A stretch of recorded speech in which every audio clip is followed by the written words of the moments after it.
Ayan.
Okay.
Hey, there's Nandy.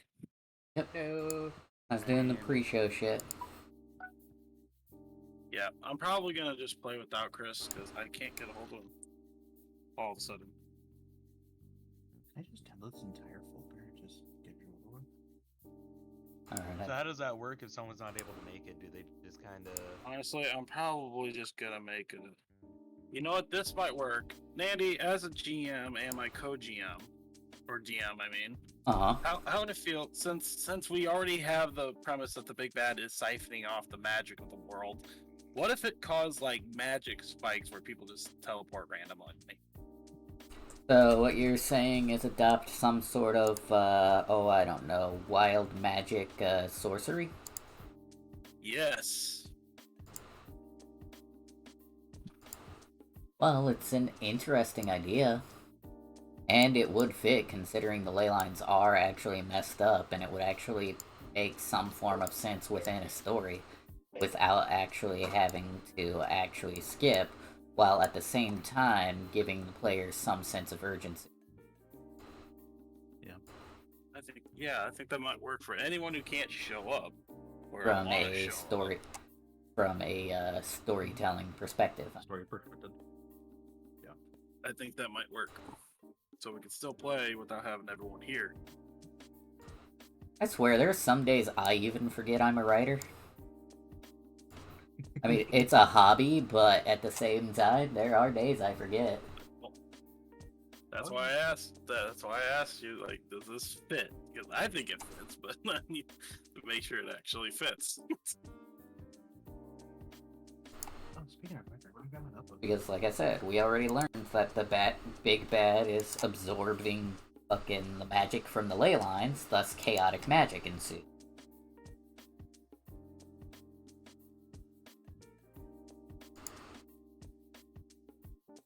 I just gotta make sure to grab all my dice. That one. Yeah, I need to set up too. Back with my Back, we're get a drink. We're just waiting for Alex and Sour. So we're back. Yep.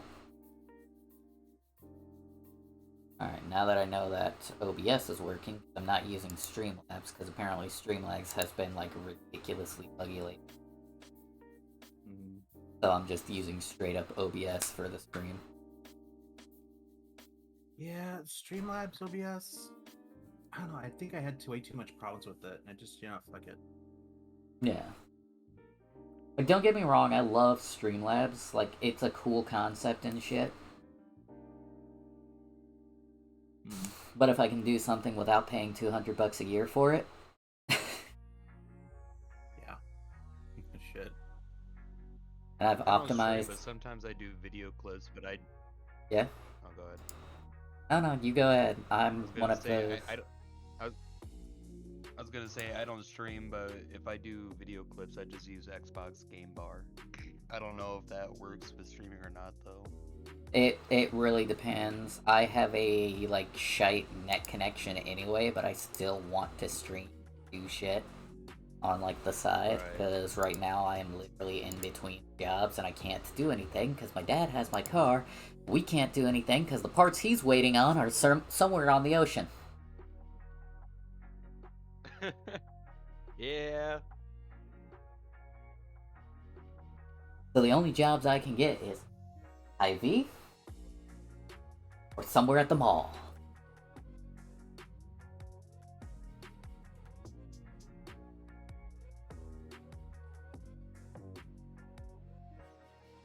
I can get rid of this one.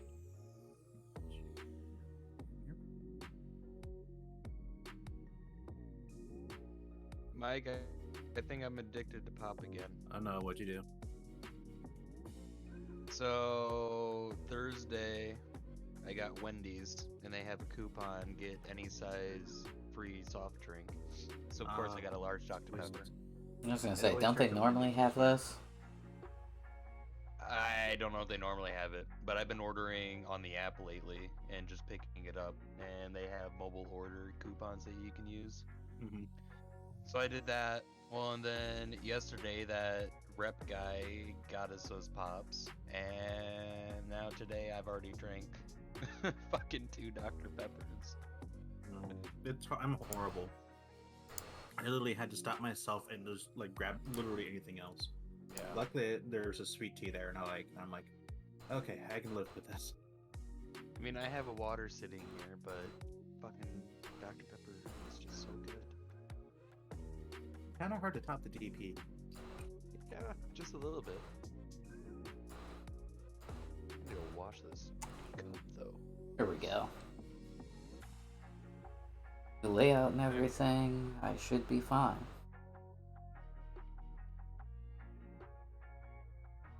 So, which set of dice am I going to use today? Am I going to use Roll20 or am I going to use my own? I'll make your test roll I'm and definitely find using my out. own. Let me guess, that one?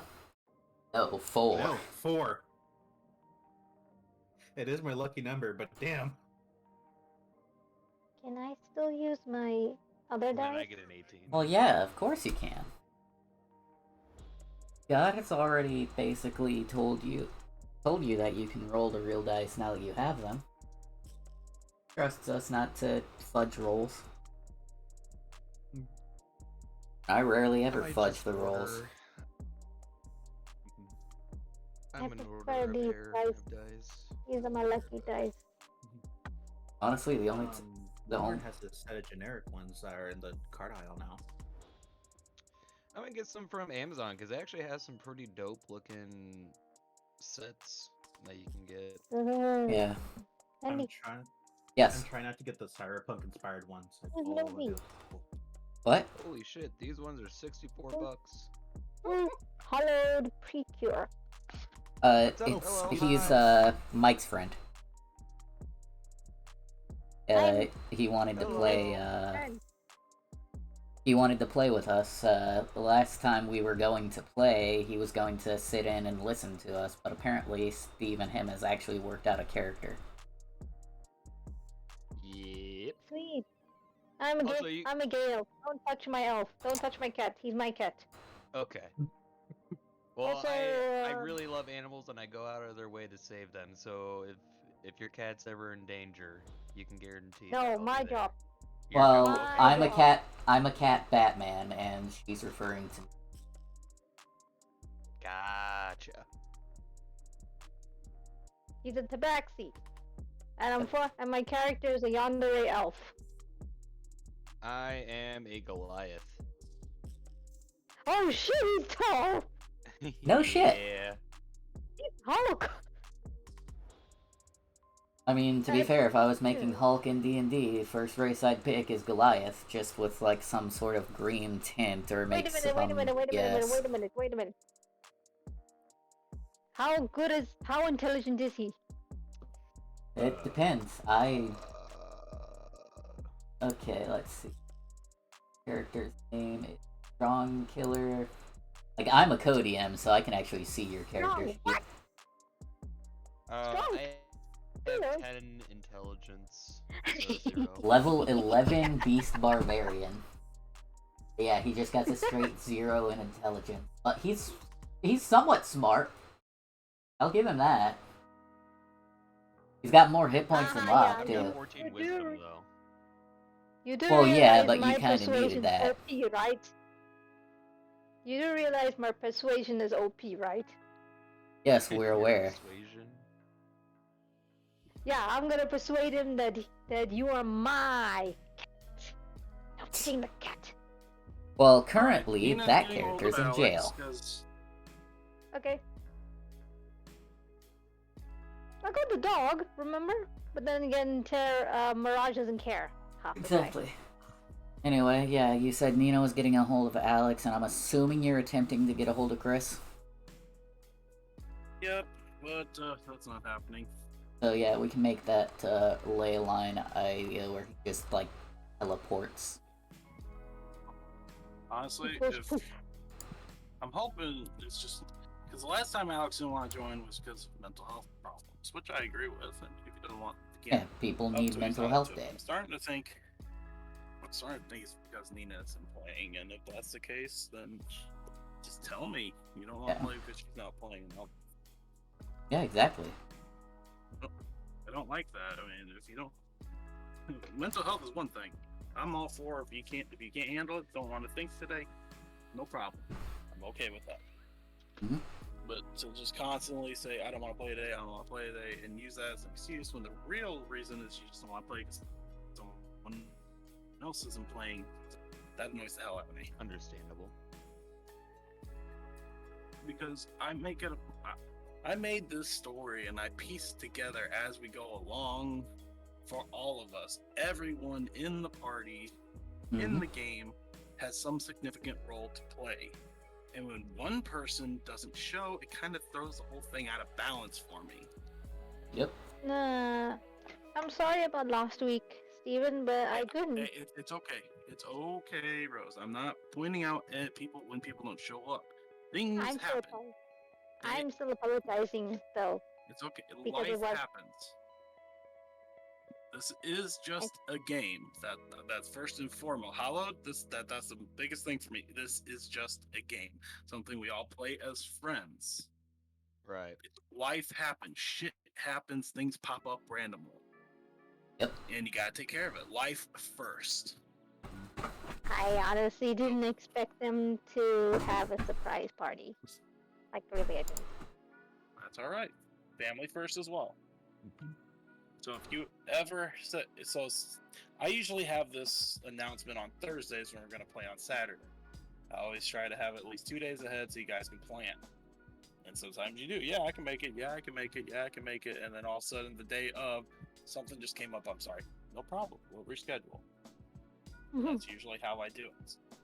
But like I said, then we got people that just don't want to show up because of reasons instead of real reasons, like my family member just died, or I got a birthday party to attend to, or like I just said, a mental health problem. I get that. I respect it.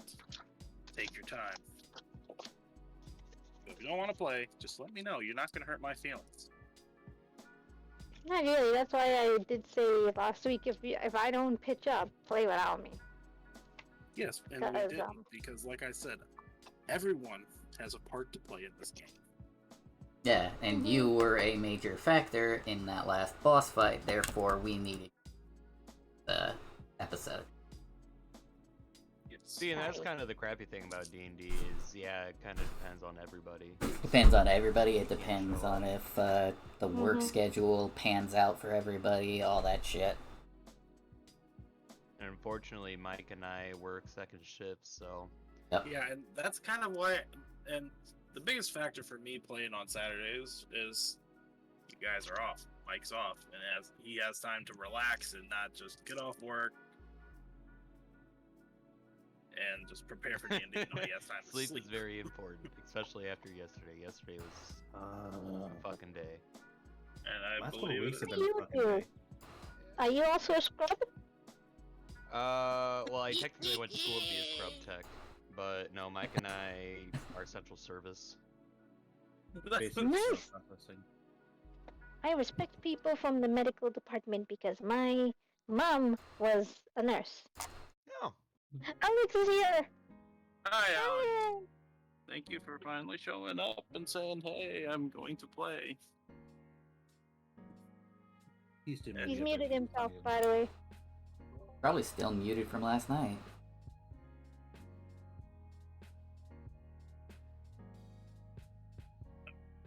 Alex? Hello, PQ, are you an artist? What's that? How are you an artist? Am I an artist? No, I don't have. I don't have an artistic bone in my body. Oh, I wanted a friend to draw it. Hallowed, would you like one? Yes. Oh. Please.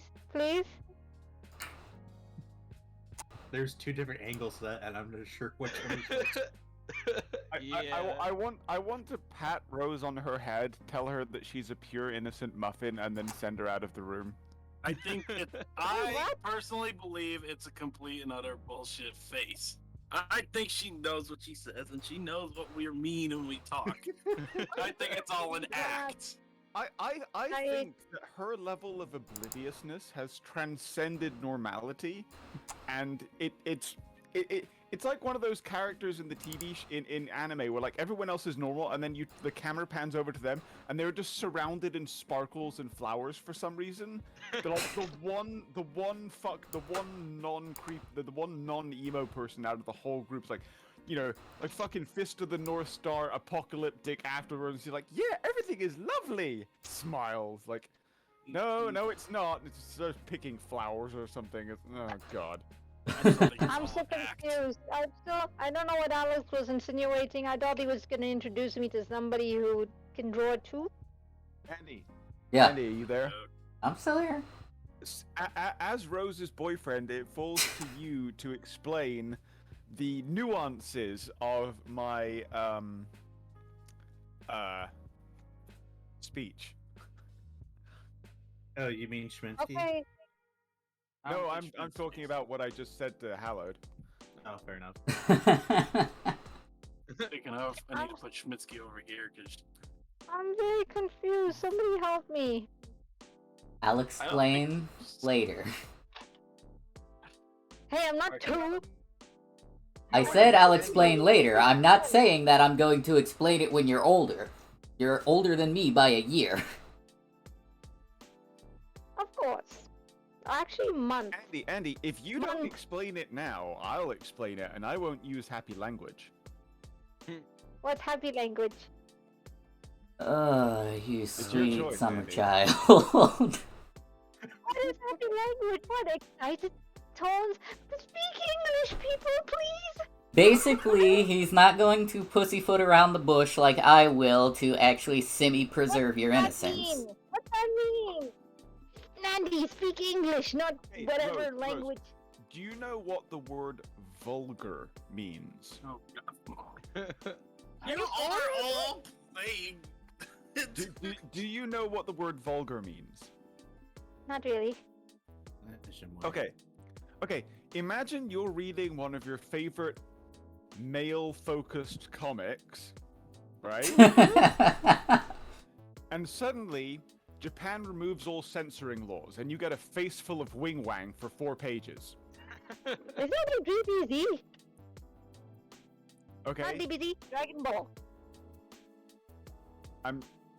You get a face full of balls, that's for sure. Maybe not dragons. I don't know what comics you're into. No, the original Dragon Ball series, Ball. there was a couple of scenes where Goku's completely fucking naked. Child Goku, by the way.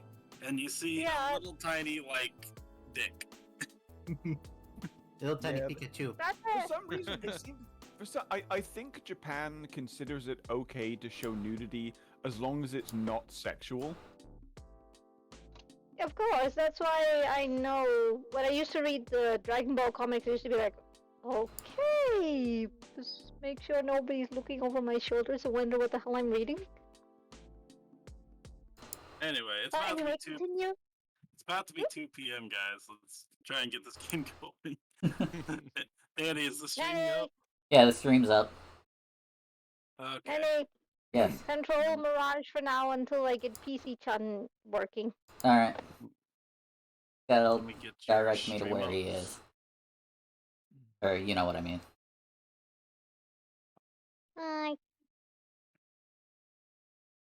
Trying to Okay. disappoint the church. Mirage is It's right not there my next to fault. Lock. That's a double-layered Alright. joke, by the way. Because we're Yeah, I playing know. D&D. Anyway, the last time we left off our heroes, Schmitsky decided to hide because Big Giant Snake keeps disappearing and reappearing all the time, and it's way bigger than her. So she decided to hide for self-preservation. Honestly, Mirage. I forgot what we were doing. Were we being attacked by something? We were By being a attacked Naga. by a giant snake. Specifically, a giant was Naga. that the one where a dumbass climbed on the back of it, traveled like 30 miles Yes! in one direction, got yeeted off, and then came back? Yes. Oh, What? dumbass. Jeez, I wonder whose fault that is. Looks, where the hell is that freaking bard? Oh wait, he's not here. He's teleported to God knows where. No, I blame Locke. Locke could have just let go, but no, for some reason his pride wouldn't let him. We need to get Locke some sovereign glue. No, we need to get Oh, the that's elf funny. back. Alright. Also, in enters Mirage, who was hired not by the church like the rest of you, because you guys have inside connections. She was hired directly by the construction company that is creating this highway. And she entered in the tail end of the combat to aid you in defeating this Naga. And yes, the team did defeat the Naga. The Naga is dead. It sprawls out across the entire forest, because again, even though the size is just that of the picture, it's actually a kaiju size snake. Dibs on its teeth. And unfortunately, Helic did not make it. He gallantly did exactly what he was supposed to do, healed people and acted as the protector, the tank. Unfortunately, he just didn't have the defenses to keep him alive from the Naga. Dibs on his money. Mirage and Locke. You come anywhere near him and I will barbecue you. You're not here. You can't threaten me. I can smell you. Anyway, Mirage and Locke go to check on him, hoping that he was still alive. Unfortunately, he was not. The only thing he still clutches is the handle of his broken sword. Now, as you guys notice, the Naga is dead. Belly up, the whole 9 yards for a dead snake. The thing about it is, as it was formed through fire, and how it formed was its bones, its veins, its muscles, then its skin, so too does it return to the way it was made. You guys see its skin start to burn off, followed by its muscles, organs, and then its skeleton. Nothing remains of the Naga. The only thing that remains to know that the Naga was there is a snake-like pattern of burns throughout the forest. There goes our evidence.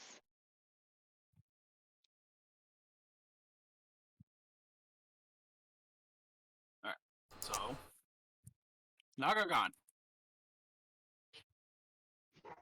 That's a shame. Also a shame that I can't seem to load into Roll20. That sucks. Aren't you, Alright, like, guys. always on Roll20? Usually is. Alright. And I'm putting in a new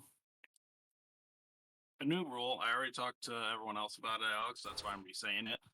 That since you already know that there's a big bad siphoning off the magic from the ley lines of the world, it's creating kind of like wild magic pockets that randomly appear, and whenever it appears, things just teleport.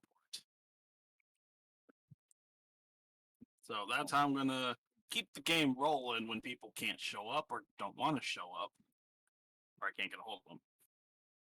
They'll just. I have been falling for 5 minutes. And that sounds like a good idea. They teleport to nowhere and just fall. So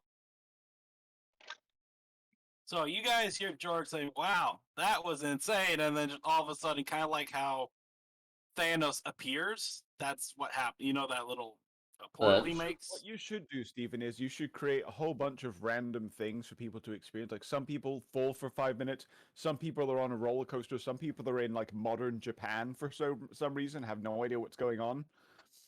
That Some sounds like people an are transported concept. to Candyland, and it's like nobody believes them when they go like, there were like structures like 400 feet tall, made of metal and stone, and horses with that were made of metal. Like, what the fuck are you talking about, dude? All right, you can calm I down saw there, a lady Psycho. with tits the size of her head. Indeed. Oh yeah, you're totally out of this. Honestly, I think I might actually do that, but yeah, you guys, as George is walking up to you, see how Keelik is. Man, that was insane. Just a portal appears and then disappears, and poor George is gone.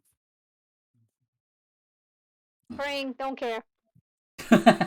You guys saw that too, didn't you? Saw what? So what? Yeah, never mind. Never We mind. didn't see anything. We didn't see anything. That's the thing. You all saw that, didn't you? And we're like, so what? No, nothing. All right, I'll allow this time for fluff session for you guys to talk. Everybody else can go first. I'm praying. Yeah, Locke's also giving like a moment of silence for Keelik. Oh man. Cade is like slowly stretching his arm from being so sore from just firing shot after shot after shot after shot after shot into that thing. So he's just gonna take a minute and just kind of like stretch a little bit and kind of regain some of his energy, and then just start making his way back to the rest of the group. Oh yeah, by the way, I gotta do a shout out. Last session, Cade did the most fucking damage to this thing. Out of everyone. Out of everyone. I just got there. I just got there. I'm saying last session in general, not the whole fight. If I did the whole fight, Locke has it. But last session, consistently, Cade did the most damage. It was long, hard, and fun. By the way, are you keeping track of your arrows? Because I'm going to start. Yeah, as far as anything, I'm running a little thin here. Yeah, hold on. Let me get you a resource. Start pulling arrows out of your butt. I mean, you could make an eagle. Start making arrows out of your butt. Wait, what? Made no sense. I'll give you a total of 20 arrows for right now until you buy more. And you were shooting shit left and right. I'm gonna say you have 5 left. Pretty sure well, if we're gonna have a big encounter like that, we're gonna have to tuck over the quantity. Because that Naga fight was just unbearably long. Yeah. Freaking bullet sponge. It was hilarious because Alex was like, "The thing has legendary resistances." No, it don't. It has legendary actions. No, it don't. It's just beefy. Made it go big, small. Fly up here, fly up there. Yeah, That Naga's so greatest confused. freaking idea. Yeah, that was funny even to me. It just you guys kept on making it disappear, reappear, disappear, reappear. You made the poor Naga scared and then very confused. Like, wait, what was I scared? Damn idiots! Runs back in a rage. Alright. Anyway, Cade, you said you were walking up to the group. You do anything, say anything at the sight of poor Keelik. Cade will lower his hood and just have a moment of silence along with Are you blanking on the name? No, I had a hiccup that hurt, and I'm just like, Ooh. okay, that hurt. Yeah. But Locke, Sorry.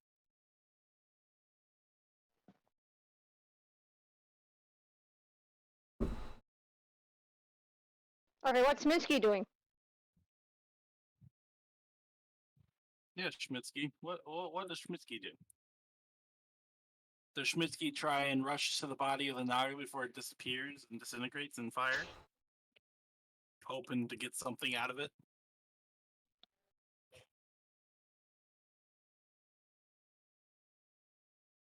Ah, what happened to Sminsky?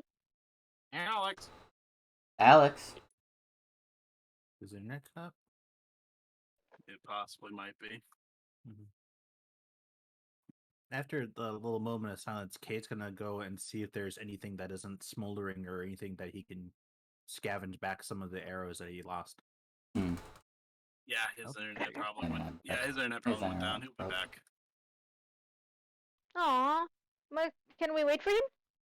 I mean, Kind of have to. We're literally going through the list of people. Yeah. Besides, Mirage is gonna have an important question to ask. The Chaos Kobold? Okay. Okay. Huh? The Chaos Kobold? Okay. You're gonna get No, yes. You're gonna get very far in that conversation. Not the Chaos Kobold. Okay, since these adults talking, after moments of silence, Mirage will raise his head, turn to Locke and Kate, and look at them very suspiciously. All right. I have a lot of questions here. Firstly, I was not informed of other fighters other than myself. How is it you come to be here? We have Alex back. Alex! You're back! Told you I'd be right back. Yeah, we didn't hear that. Alright, so before we get nobody to pays attention to me because you're all cunts. Alright, before we get back to the before we get back to the dialogue that Salmon is trying to I know, I'm trying not to laugh as well. But anyway, so what does Schmitsky do? I'm confused. Why is everybody laughing? Share the joke with me. What you said to Alex's statement. I actually didn't hear what she said to my statement, and I really want to laugh it out. She told you to eat shit. Wait, he said, "Eat shit, boy." He said, "Eat shit, boy." I didn't hear shit, boy. Oh, that makes sense. No, on my end, it sounded like you said, "Eat shit, boy." Yeah, that's what I heard. That's why I'm laughing so hard. That's what I heard too. Brothers. You guys are brothers. You have the same ears. It's almost the most aggressive thing I've ever heard you say. Yeah, I was like, that was exactly what I heard too. Eat shit, I talk to boy. Nandy every day. What do you think? I blame you. That's fine. I'm proud of you. She didn't say it though. I don't care. I'm proud of her. She said that so aggressively that it's believable. That's what got me. Anyway, what is Schmitsky doing? You see everyone going to the body of Keelik. You don't know that he's dead. The body of the Naga disappeared. What does Schmitsky do? Okay. So the body disappeared. Can't loot the body. There's destruction everywhere.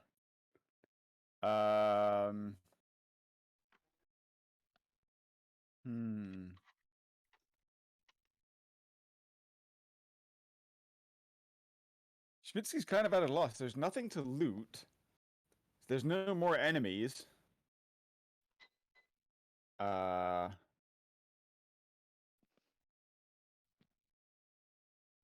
Okay, where did they summon this thing at? It was like a campfire at the base of a tree or something, wasn't it?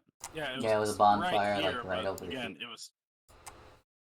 Yeah, it was crushed. Roll 20 is possibly loading now. There we go. Because I wasn't able to get in before. Yeah, if you can't get into Roll 20, you could always watch Nandy's stream. He's streaming. Yeah. Why would I support Nandy? Wow. I'll cheer it. Because I'm kidding, Andy. You're a great person, I'm sure. Somewhere deep down inside. wow. How does that? Whatever. Anyway, so you head towards where you think the campfire. Well, I'm gonna have you roll me an investigation. Like, okay, this was this tree like a giant tree? Is that what it was? Yes. Think of it as How can I do it? It's not as big as Yggdrasil, but have any of you seen? Pandora Have tree? you? Yes, there we go. That's what I was gonna say. Have any of you seen the movie Pandora with the blue people? Or it's Avatar, but yeah, The planet's planet name is called Pandora. Wait, so it's a big tree. It is a massive tree. Okay, was it knocked down? No, remember, Okay. the Naga actually used it to fling itself from one spot to the other. Okay, so I will go to the base of the tree because that's around where the fucking campfire was, right? Yeah, well, it was over here, but yes. See where this like big mushroom type thing is? Yeah. Yeah, it was like right. It was like Over here. four paces. Yeah, four spots right here. That's fine. Okay, Schminsky's gonna like, what the fuck? Okay, go and investigate the source of the Boom! supposedly. The moment you get right here, you hit an invisible wall. Whoomp. Okay, she'll take like one step to the right and try and walk through it again. You can't get past it. It's Okay, Schminsky's going to like go up to like press against this invisible wall, and then she's going to start dragging her foot along the ground to make a mark, and she's going to like slowly edge around this thing to try and find some sort of door, marking out the outside of the force field by making marks in the dirt. it just keeps going. Does it go in a straight line, like Yes. from side to side? Does it Yep. go in a circle, or It goes in a straight line, just completely across the map. The more you go, the more it just like extends. this way? Yes, just extends. Okay, so it's impossible to go north. Yep.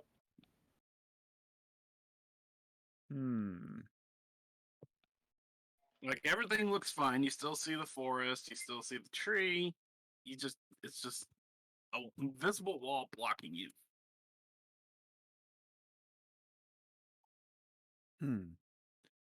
Hey, can anyone else go past this invisible wall thing?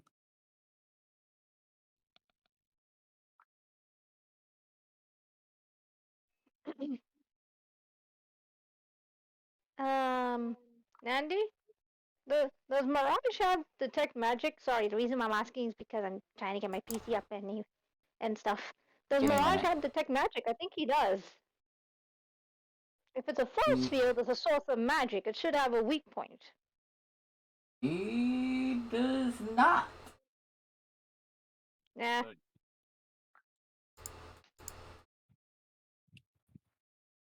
Do you guys go up to? Do you guys go up to Schmitzky? For Schmitzky's asking this question. Yeah. I will. Yeah. Before the dialogue. Yeah, before the dialogue questions. Yeah.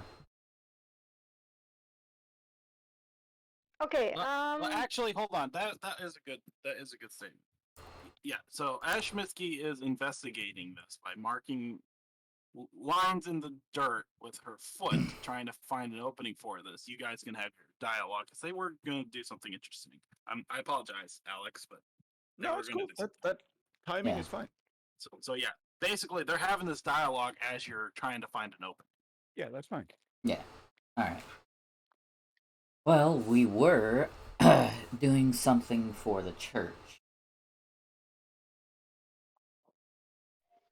Mirage is gonna raise an eyebrow. Why would the church be involved in what the construction is doing? Apparently, the church had something to do with the highway. Okay, out of character. The construction company that asked for him to come there, are they within the region of Jabal, Or are they an outside region that just is expanding their business? That's because remember Jabal is racist.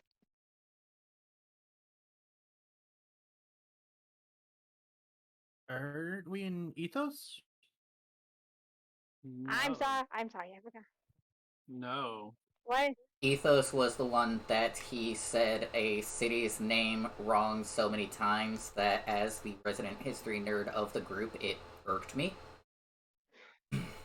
Ethos was the first continent you were on. Yep.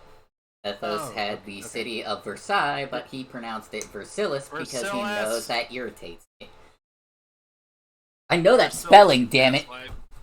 Shut the hell up, it's Versilis. Okay, well, the reason why I'm asking is because if this company is an external or internal company by Jabal, what it will determine my assumption for the church. So is it internal or external?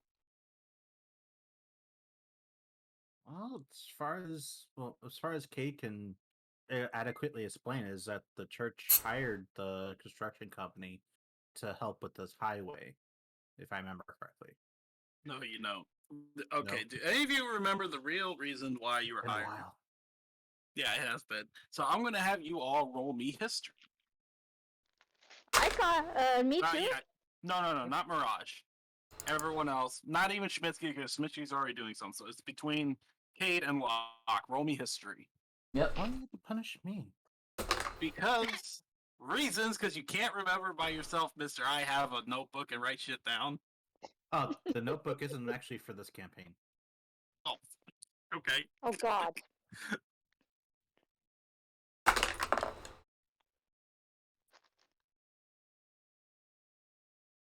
Well, Locke don't remember shit. That's a nat 1. Oh my fucking God. I got slightly better than you. One more side of the die, I would have had a nat 1. I have a 7. Oh my God. Never mind. Hey, I don't control the dice, okay? Steve. Here's what you do as a DM. Since everyone rolled so low, tell them exactly the reason, but don't tell them if it's true or not. I like that. Okay, so the reason you were hired by the church to defend the highway or to get rid of the hostiles defending the highway, which was originally the Lizardmen, was because they're trying to build a pathway into the northern continent to launch a full-scale assault. I'm not saying anything.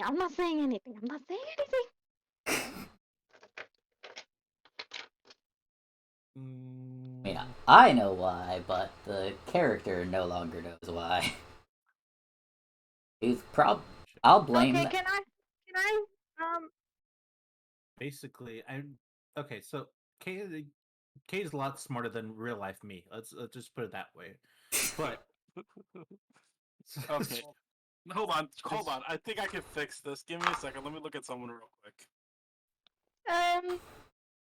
No. In the meantime, can I roll something to see if he believes them or not? You can, but Cade, you still have 1 luck point. Please roll. Please, just roll decent. You can do it. I believe in you, Cade.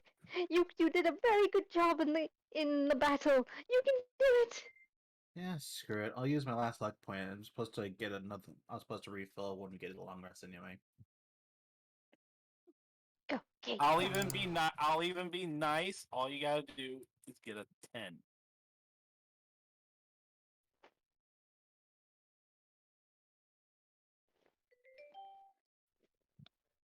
On Mike. No. What? I rolled the exact same roll. What? Okay, so yes, I don't know who told you, but yes, that highway is a military strategy to launch an assault on the northern continent. I told you that, but yes, you can roll insight to see if that's true or not. Hey, at least I can roll insight, but no, I can't fucking do history. No, So which one am I using? You're No, using which you're dice? using the D20? 20 side. 20. Yeah, you're using the 20-sided one. Mhm. And then let me And know, then and I'll add the modifier to it. Okay. 18. All right, so that's a dirty All right. 20. All right. So you rolled insight to see if he's lying to you, and he is not. Whoever told you that? They wholeheartedly lying. believe. They wholeheartedly believe. No, not that. Not to see if he's lying, if whether all this is a whole lot of bullshit or what. He's not rolling to see whether they're lying or not. He just wants to piece and piece things together. So is this truly what they're after? Yes. Okay. Blame them. They rolled horribly. I'm blaming my Okay. nat 1 on the concussion Locke may or may not have from riding a snake through forest. I am blaming mine on the Okay. exhaustion for carrying the fight. Okay. Mirage is just gonna nod. Mirage is just gonna nod his head, and from then he's going to point. He's going to point out. Well, we need to return. Well, we need to return this man back to the church as he is intact. We also need to carry the corpse of that fossilized entity. There's Turn no around, fossil. there's no corpse. Damn it! Yeah, there's no corpse. Nothing but burned ash. It He's looks just- around. He's like, "Wait, wasn't I here a second ago?" He's gonna run his fingers through his hair and just like, this is gonna be hard to report back to the guild. Nevertheless, there should be evidence around here. We shall start investigating the area. Okay. And on that note, Kate's gonna go try to see if he can recover any of the arrows that may not have been burned up when the Naga did. Can I Roll me roll a- perception? You can roll perception. What are you looking? It depends. What are you trying to do with this perception roll? Just hold on, Cade. Roll to see if Mirage noticed people are missing. Sure. Roll perception. I got a 14. Right. Was that with advantage because you're within 5 feet of allies? Ally. Yep. That's a 14. Yeah. You notice George just fucking disappeared. Yeah. Can I notice another thing? What? Where's the elf? Where's what? Where's the elf? Where's the cat? Where's the cat? Well, the Oh, cat's yeah, next the to other- you. Yeah. Or are you asking the other cat? No, the other cat. The other cat. All right. Point that out. There seems to be a number of people missing here. Aside from the bard that assisted us in the fight, there's an awkward elf missing, and I believe a tiny little tabaxi cat lady, such as yourself, such like you, Locke. And Kate's gonna like after walking like a couple feet, he's like, "Well, Princess decided to go another way, and then the pirate is locked up." He's not gonna question any more of that. He's just gonna go, ah. So yeah, we've seen some shit. Cade, roll me investigation. Because you're looking for arrows, correct?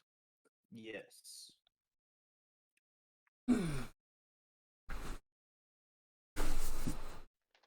Oh, it's better. 13. Roll me a d6.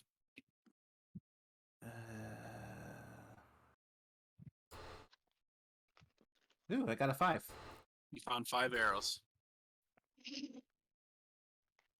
Do I find any other ones that are like burned or scorched or may Nope. show like nothing? The only Okay. those are the only ones that you find that are even remotely usable. The rest are either completely gone or broken beyond repair.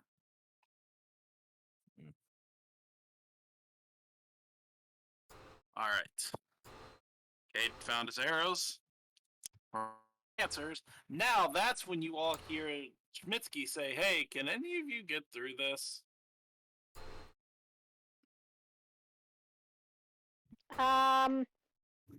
So can I roll Arcania for detecting magic? I mean, Arcana? for feeling a magical presence. Yes, yes, you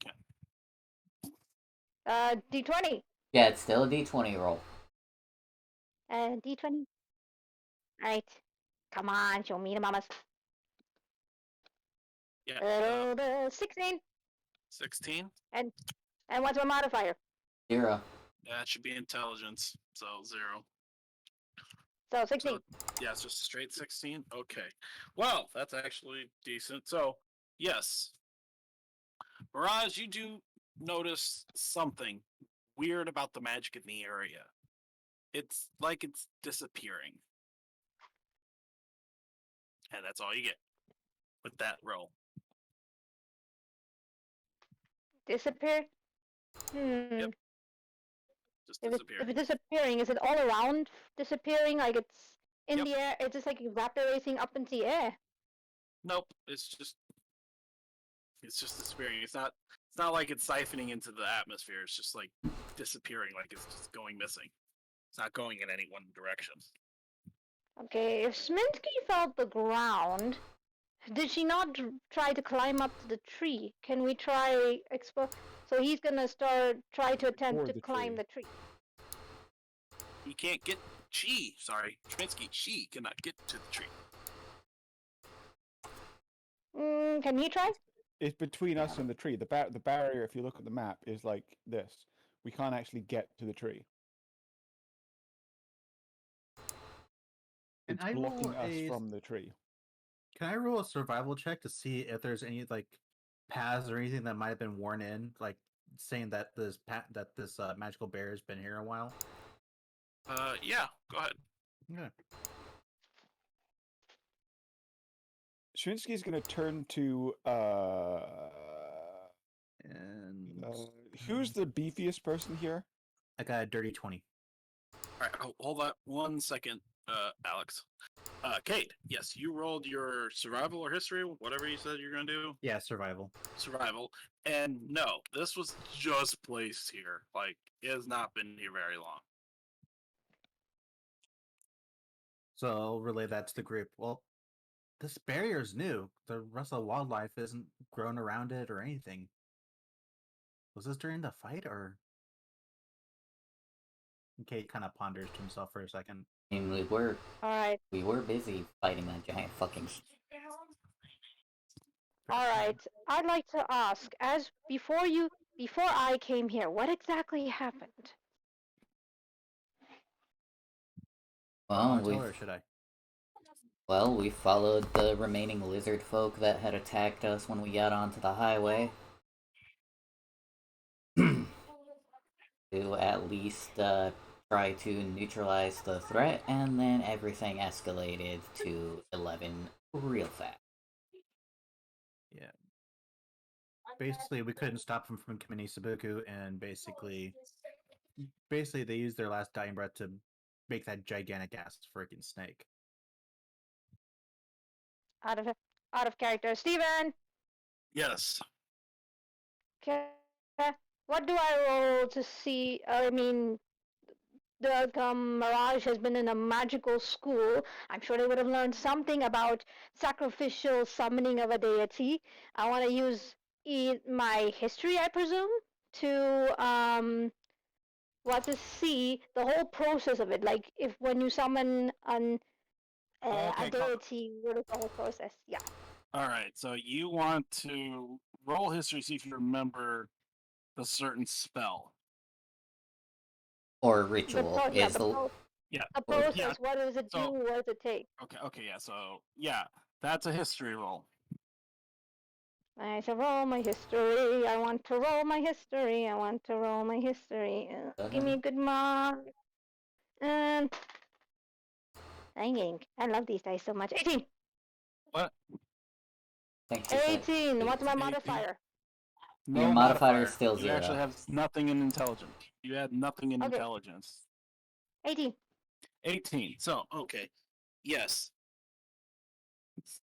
through your very short experience in the magical school, because there's only one to go to, you do remember reading about a sacrificial ritual spell summoning, which can only be done by a certain lizard folk tribe. Only a handful of lizard folk tribes can do this spell. And it's to summon a guardian to protect the village or its people. And the guardian is a naga. That's what you know. But in your book, it says it's never actually been done. It's usually just speculations and rumors. This will perk up Mirage's interest very much. This actually adds more to the story, unfortunately, to what they say. Because if they're protecting something in me, that's not a good sign. So now in his mind, I'm just saying he's imagining now, they did actually try to wage a war. And summoning the Naga was their one step. Alright. So, alright, since he's realized that, he has no interest if he can't get around the tree. He's going to try to attempt to pick up the body of Kilik and just secure him so he can go back. He's not bothered anymore. All right, so you're gonna head back. Yeah, he's got information. He doesn't care now. All right, so you're heading back to Keelik's body. Are the rest of you still investigating this invisible barrier? Yes, actually. In fact, I've got a stupid idea that you're going to like. I love stupid ideas. Usually benefits me. Yeah, Who's lots. the beefiest looking member of our party right now? That would probably have to be Mirage. Which one is Mirage? Me? You have a higher strength score than me. Rose, you have the highest strength score in the party. Oh, damn it. Yeah, I don't you know have who a we're higher talking about. strength I know score that than me. There's Schminsky. There's a dog that you Mirage, accused right here. raped you. See Okay, right here next to you? That's Mirage. And she's down here. He. God, that messes me up so much. It's fine. Okay, so Don't who the fuck is worry. Mirage? Do I know? Does Schminsky know them? Do I know them? I don't know. Roll history. Roll history, you motherfucker. Hey, I am DM. I tell them what to roll. I tell you what to roll. I'm the leader.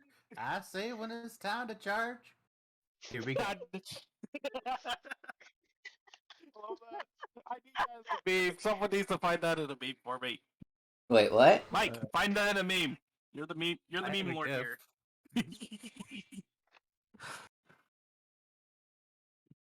Okay, for that one, you do remember a half dog person that was with us back in Versailles when we were fighting the crazy pirate lady. A dog person? Yes. I'm a Simic hybrid. I'm part direwolf. Oh, the Simic hybrid bullshit fuckery. Yeah, I vaguely remember that crap. Okay, question. DM, is this right here a tree? It is a bush. Okay. Are there any trees on this side of the force field? Yes, everything to the bottom right, all the way over here. Okay, these are trees. Yes. Are there any trees within about, like 10, 15, 20 feet of the barrier? You would, within, like, on our distance-wise? Within distance-wise? Roll me perception. I have that somewhere on here. Where is it? Oh my god. Schminsky can't tell what's a tree and what's a low bush. Apparently not. Not to your knowledge, Schminsky. There's no tree. Schminsky picks up a rock / piece of dirt / clump of grass / flower off the ground. Basically anything she can grab in a fist from the floor. and chucks it at the barrier. Okay, it just hits the barrier and falls back. But you do notice something. See, you were touching the barrier trying to find an opening, but this time you threw something with force. That exact same force was exerted against the rock, flower, whatever you threw at the barrier, and it bounced back with the same exact amount of force. Okay, so it bounces back. It doesn't just hit and slide down. Yes. And Locke and Cade, you both notice this. You both see it. You're right there with Okay, Schmitz. hold on. I need to try something that is stupid. Yes, do it. I was Do it, already Daniel. getting ready to Okay. do something stupid, so I'm way ahead of you. Who is next to Schminsky? Is there any people Locke. next to Schminsky? Locke's next Locke's to Sminsky. directly behind you, and Cade is to the left. Okay, thing is though, Locke is agile. She's to say, hey. Okay, I got Cade. something. Move one square to the left, and then do whatever you're gonna do. Okay, Cade, come here. Schminsky says. Have fun. I'm boned, aren't I I? know I thought it was bullshit. You probably are. I love it. Cade, come here. Human Cade will cabin go over bar. to humor Schminsky. Yes, Schminsky. How can I help you? No, come here, closer. Closer. Right here. Okay. Okay, so now like, you guys are directly in front of the barrier, by the way. right, okay, so like she's like, okay, do you feel the barrier, the invisible thing? Cade will put his hand to it. Yes. Okay. Can you? What happens if you push on it? Well, considering the little spring or anything, Cade will probably like push it like enough to like feel the jiggle in it. All right, so you're pushing on the barrier. There's no jiggle, but it's almost like, kind of like how you put two ends of a magnet together, two opposite ends, how they repel. It kind of feels that way to you. Hmm. He's like, yeah, my hand's being repelled by the barrier. Why? Okay. She's like, so like, can you like see through it? What if you press really slowly against it? And Schminsky is sneaking right now, by the way. That was a 19 in stealth. Yep, unless they want to try and do perception to find you. But No, my question... What? No, never mind. Go ahead. She's like, okay, like, what if you press slowly? Can you see through it? Because it looks invisible, but like, what if you look really close? Is there like something there in the air?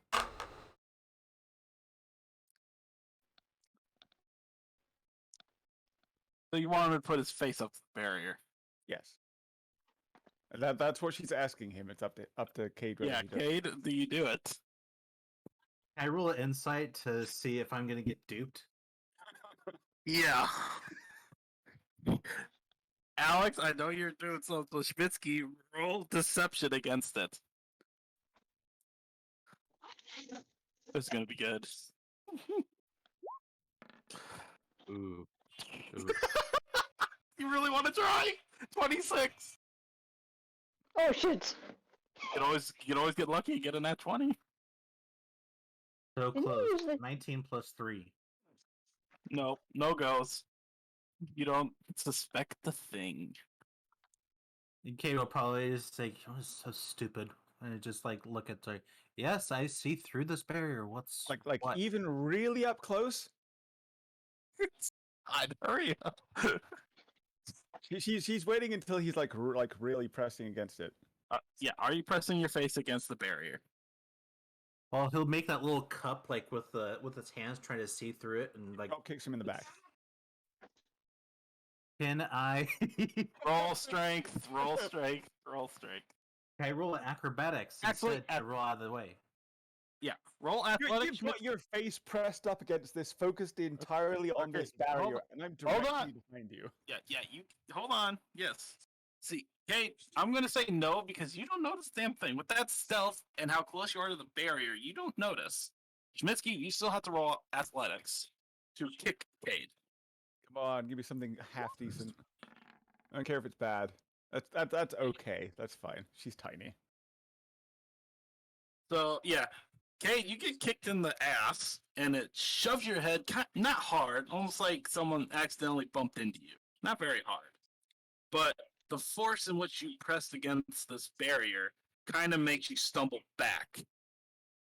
Back enough that you land on Schmitsky, because Schmitsky's directly behind you. Like she literally like runs and like jumps up, shoulder barges him at the back, and like she's like in those comedy movies where you see someone try to shoulder charge a door open, like thump, oh god, out, thump. Yeah, and then he lands on her. Yeah, you land on Schmitsky. Cade will just kind of like, I should have known better. And then he's still sitting on Schminsky. He's like, well, at least that's one solution. You're like trapped underneath. Like, did you get through? Like, nope, I trapped a Schminsky. Damn it! Kate's just gonna continue to sit on her to keep her from doing anything else. All right, Schminsky's gonna stab him. Roll attack. At disadvantage? I need to find what I'm stabbing him with. Pokes him with one of his arrows. Boing! In the bum. You'd have to reach for him. Your little arms reach. Oh wait, she can use magic spells. Hocus pocus, boom. How many spell slots do you have left? Actually, that's a really good point. Produce foot. Oh, fuck. I'm sorry. She's like directly sitting on top of her, and she's just like summons a fireball into a hand, like directly on your fucking ass or something. I'm sorry, Kate. I didn't mean to.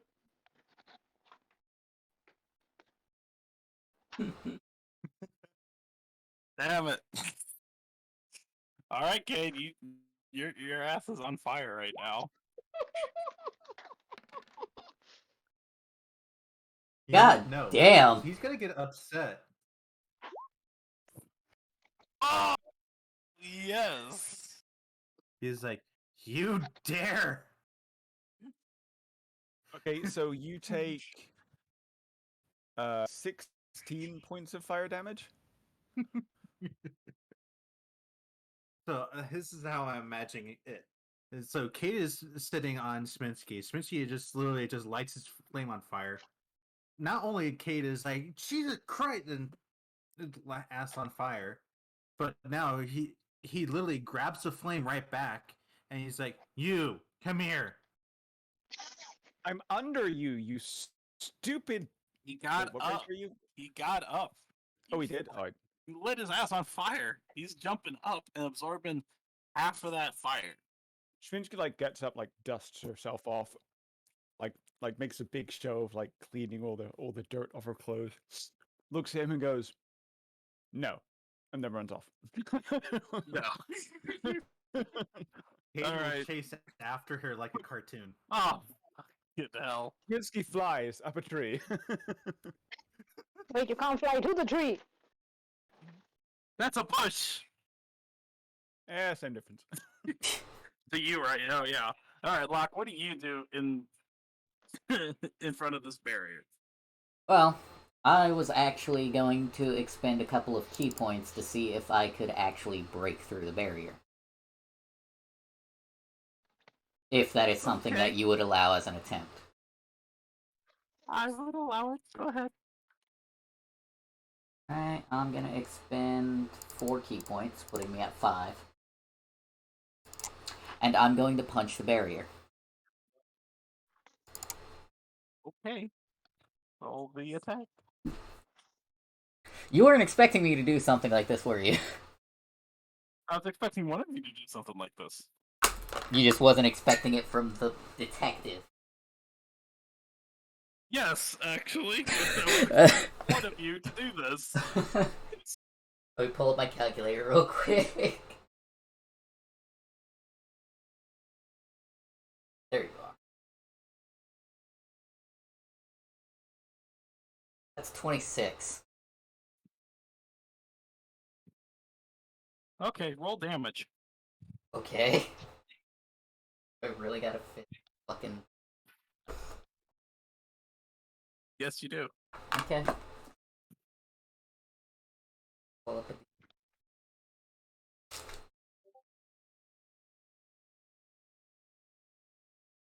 Can't wait to see what that GIF is, Mike.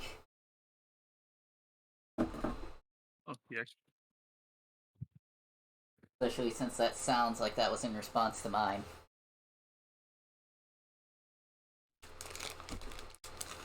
Fuck it. It's the Scooby-Doo scene where they're all running through the... Oh, that's Johnny Bravo. they're all chasing each other. Alright, damage is... 10. 10? Yep. That's how much damage you take. As you punch this barrier as hard as you can, the force repels you back directly in the chest. It's almost as if your own... You didn't actually, like, hit yourself, but the force repels back and hits you square in the chest. Almost as if someone punched you there.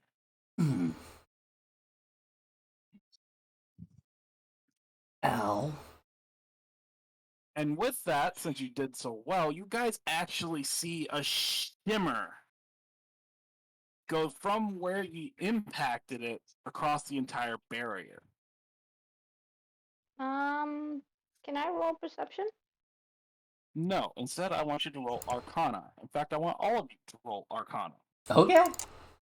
I wasn't expecting to have to roll that. Maybe I won't do what you want me to do. What, Alex? Maybe I won't do what you want me to do. That's fine. You'll get a lightning bolt up your ass at exactly... Let's see, how much is your AC or your... Nat 20. You'll actually do... If you don't, you'll actually get a lightning bolt straight up your ass for 81 points of damage. Because I didn't roll an Arcana check. No, because you're challenging me. Oh. 17. Kill me, pussy no balls! Alright, I rolled a 17. 20. 2 nat 20s. Lock. 17. 17.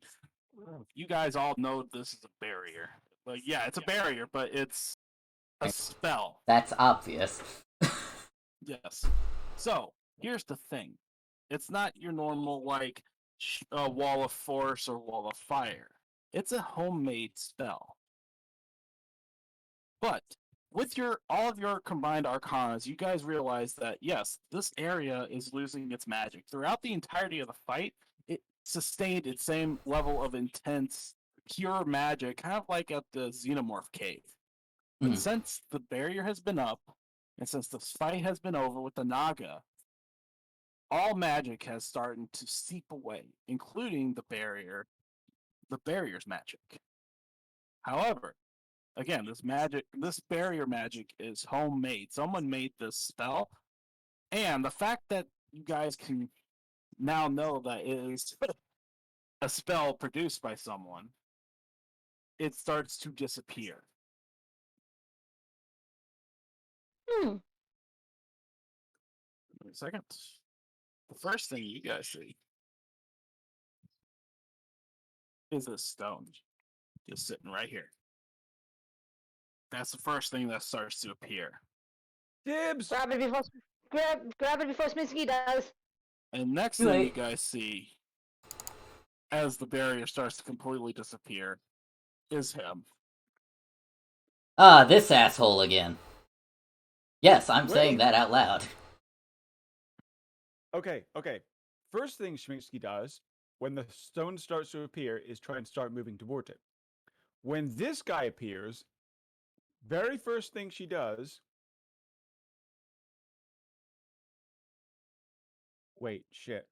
I can't do that.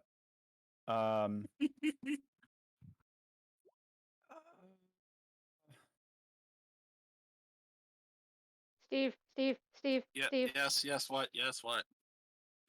I rolled something. I don't know, because it's not in Roll20's chat. What did you roll and why? Because you gotta ask me first. Okay, can I roll command? It's a cantrip. It's a spell. That takes one action. Yeah, you can try, but let Schminsky do what Schminsky was trying to do first. The spell is for Sminsky. That's what I was doing. Okay. Let's see. Wisdom save, Schminsky. Sorry, what? So whatever Schmitsky was planning to do, Mirage tries to stop Schmitsky with the spell command. What is the exact command given? It's gotta be one word, and it's gotta be one word. Hold on, hold on. Grovel. Grovel. That's Grovel. one word. Well, let me see. Command action there has no effect to target undead. Understand the language, which it does is direct harmful. Or if your command directly harmful to it. Okay. It technically works. That's fine. If I fail the save. If you fail to save, which is a wisdom save, which you're actually really good at, so this is probably gonna fail. Or not! What's your spell? Hold on.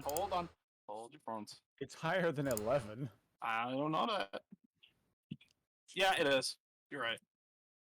Okay, so, Schmitsky. Time for some role play. You're about to do whatever Schmitsky thing pops into Schmitsky brain. And all of a sudden, doing, you just stop. Please don't. Please, I'm just a little tiny kobold. Please. Okay, so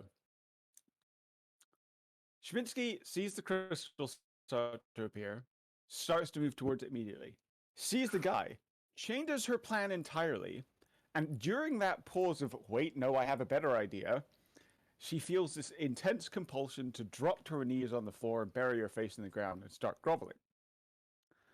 As she's doing that, she calls out, Narsil, help, please! Oh, God. Expecting that. Oh my goodness. I was not expecting you guys to do that. That's awesome. Hey, that's the fun part about D&D.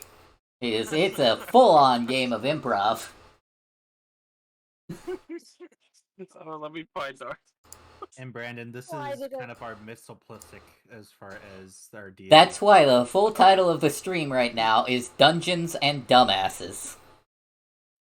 Let me find it. I love playing Narsil. Just give me a second. I gotta find him. I know he's here somewhere.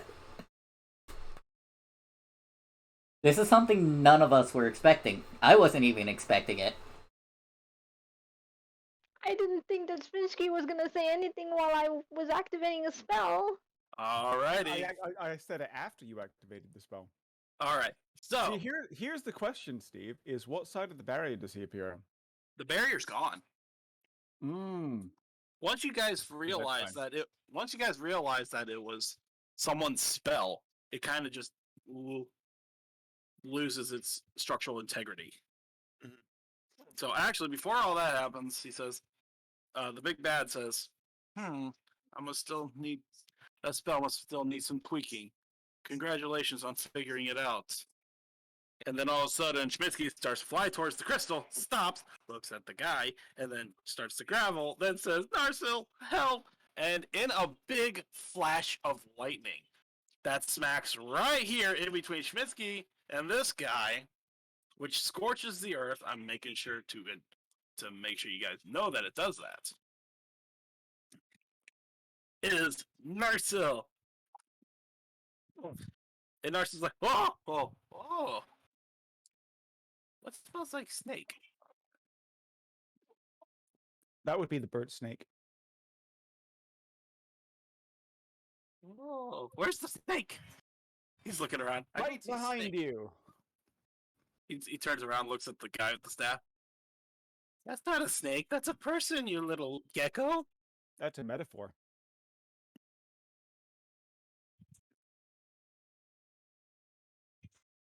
Ooh, something strange is happening here. I don't like it. Well, neither do we. And that's when the big bad will look at him and said, "Oh, well, this isn't the mad mage Narsil." Wait, does he get teleported over there now? Since he said his name? No, actually, he doesn't get teleported at all. He has special properties. Yeah, I was about to call bullshit on that. Coast? Nope, no bullshit. In fact, you guys all shock and awe as he doesn't teleport when he says that. Yes, I do know of the slight curse upon his name. However, that doesn't apply to me.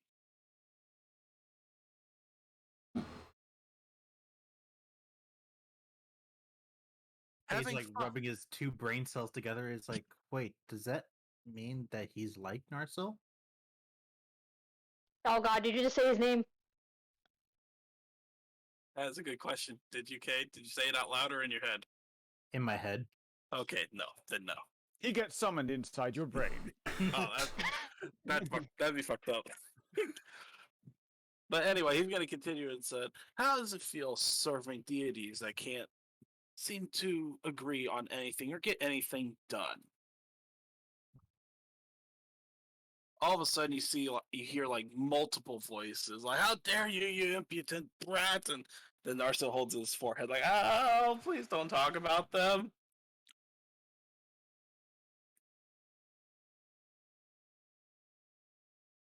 Anyway, I'm just about done here, so if you'd all just stay put.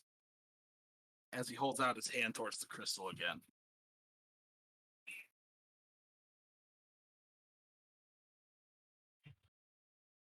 Are you guys gonna do anything? I'm going I want to do what try. I do. All right. Well, do Kate first. I'm just gonna observe for now. Kate's still holding on to that little bit of fire from Schminsky, so he's gonna chuck it into his arrow that he still has, and fire up a quick shot to try to aim for his hand to get him to stop. All right. So you're gonna shoot an arrow that has the produce flame within the arrow, correct? Yes. All right.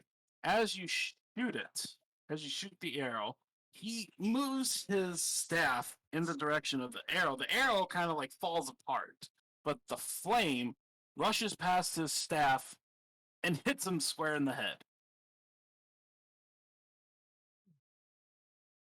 You were aiming at the guy, right? Yeah. Okay. Mirage, put your character back. Hold on, I can't go back. I'm trying to see something. I was right here. Yes. Just hold on, it's not your turn yet. Anyway, so you do that, it hits him square in the head, and his hood starts to disappear. It starts to burn away as he's brushing the flame off of the hood of his cloak. He kind of just like rips off the rest because there's no points. He turns around, and Kate, it's like looking in a mirror. He looks right at you and says, "Hello, older brother."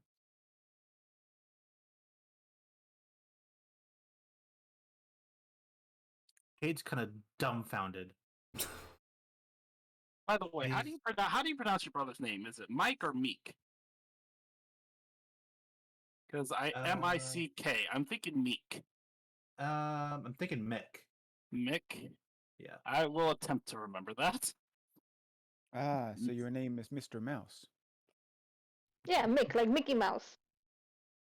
I was thinking of of the fire dude from Legends of Tomorrow. I don't know that.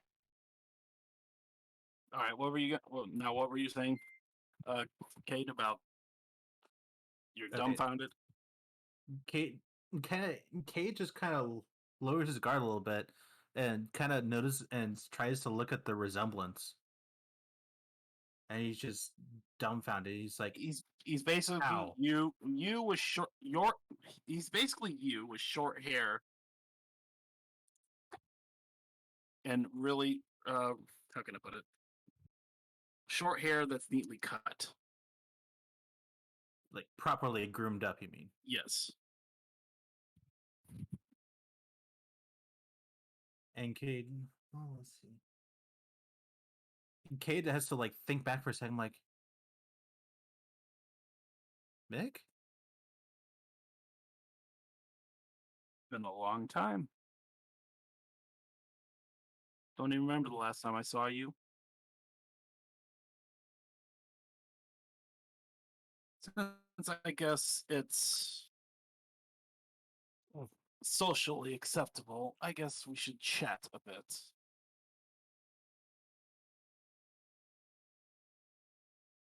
Mick kind of has to like ground, Kate has to kind of like ground himself for a minute. He's like, kind of realize what the situation that he's standing in. He's like, all this time,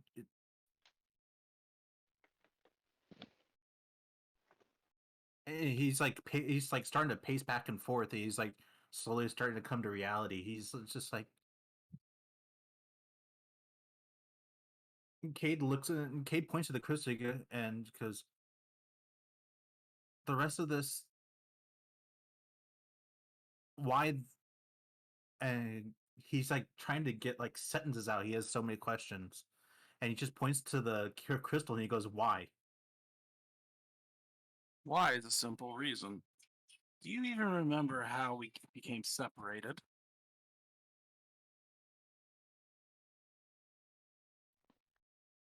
Because I remember it plain as day. We're celestial beings, brother. We're supposed to be at the top of the pyramid. This is a false narrative that has been told to many generations. Even with all that so-called privilege we had, it didn't stop people from murdering our parents and separating us. Luckily, I managed to get away because of my pure affinity with magic. How you got away, I don't know. And I would be interested to hear. Anyway, luckily, I was taken in by a very wealthy and very, what seems, kind family of elves, high elves. But they immediately sensed my affinity for magic, and then started to exploit it for personal gain. They adopted me legally, had me sent to the Magical Academy, where I excelled, knowing that I was being used strictly for my abilities. I left as soon as I could, and I decided to travel the world and witnessing all of its depravity.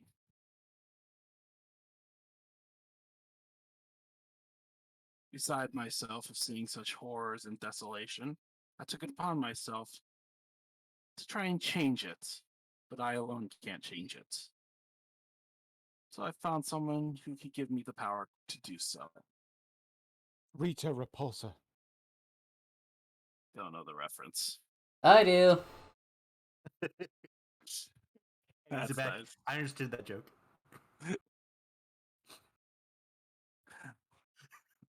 So that is why I'm here. My lord has requested that I siphon the ley lines of all of its magic.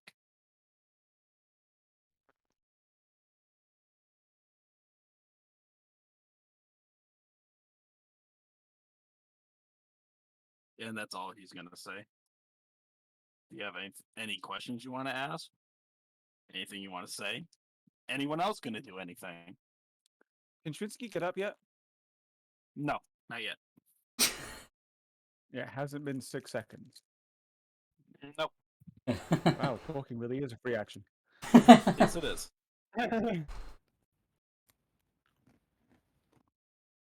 I actually don't know what to do in this situation for a change. Can I now do what I want to do? Yes, you can now do since no one else is doing absolutely anything. Well, Schmidsky wants to do something, but not yet. I want Schmidsky to do something, but just not yet. Well, Mirage is gonna step forward in the middle over here. Look, since he knows Locke, knows Cade, he's gonna start by just questioning the gentleman and says, what is your intentions? You haven't been paying attention, have you? I don't repeat myself. He just like shakes himself a little bit. Why is your master wanting all the ley line magic? Oh, now that would be no fun. telling you before he's ready. You have to wait just like everybody else. Mirage is growling, like he's literally like feral growling, and because I want, because I can, because I want to, and because I'm stupid and sometimes reckless, I'm going to do something. Mage hands. The moment you summon that hand, it becomes visible, and the magic that made the hand gets absorbed into the crystal. You're slow on the uptake, aren't you? More bronze than brains. I understand. That was a perfect test. Cade will step forward and say, all this time, neither one of us looked for each other, didn't we? I don't remember what happened when we were separated, but what happened was I was used. Nothing more. I wasn't accepted into the family because I was loved. It was only because I was gifted with magic. Nothing more. If I wasn't gifted with magic, I would have been left to the streets. Stevie. And Cade just kind of like gets that little ping of like, God damn it, because that's exactly what he was subjected to when he was little. It's almost like I know what I'm doing. Stevie. Yes. While all this debacle is happening, can I have a small chat with Locke? Not yet. Just give me a second. It'll happen during the talk with Cade and his brother. But once Cade's actually done talking, then you two can talk. Because I need to know what's going on. You can't be a secret talking. Yeah, that's why I'm asking. All right. Then yes, just wait. Cade. Sure. And Cade just kind of used that ping. He's like, and you didn't even bother looking, did you? No. Because you were always more physically stronger than me. If anyone could survive the world, it would have been you. Clearly, I was correct. And my magic sets me apart from others, not my physical ability. So you just reject everything in this world. You reject your own family. You reject everything that. Tell me, kid, how many people have you killed since we were separated? Probably a lot less than you. Precisely.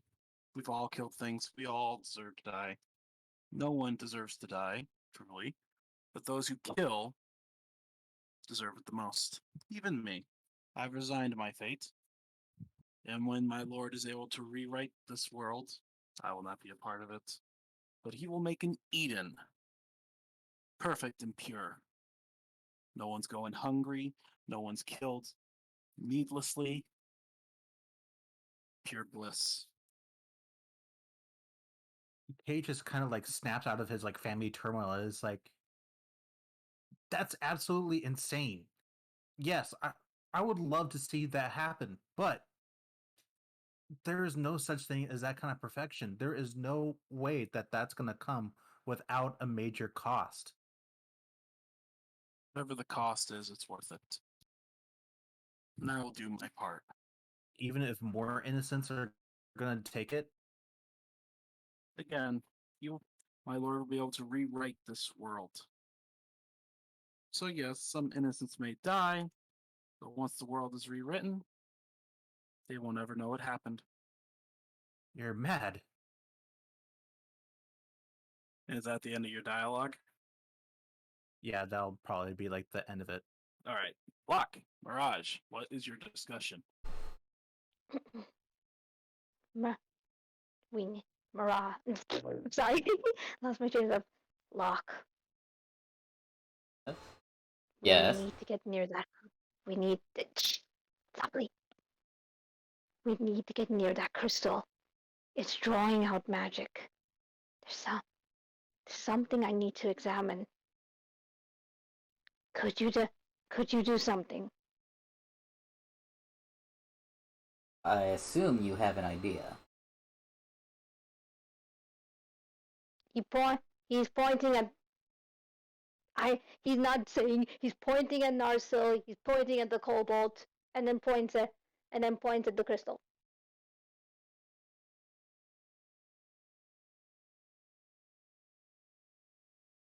It could work, but that wouldn't work in his presence. We need to try. I need to get closer to it. It is a reason why the barrier got dispelled. I need to examine it closer so I can study it. Possibly, maybe try to just swipe it away if we could, but I need to examine it. Okay, by the way, that crystal. Hold on, that crystal is the size of a boulder.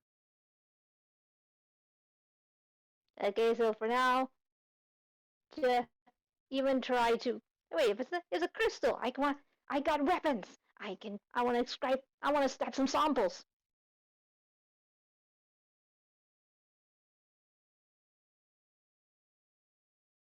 I mean, it's a crystal. It can break if I can try, but still, not worth. No harm in trying. You're in it. I have a possible idea, yes. All right. I'll follow your lead. All right, and before you guys do that plan, Schmitsky, time is up. All right. Cracks knuckles. Has anything physically changed with the guy standing by the crystal and the crystal? Physically. Just his hood was burned away, but the fire's out, no embers.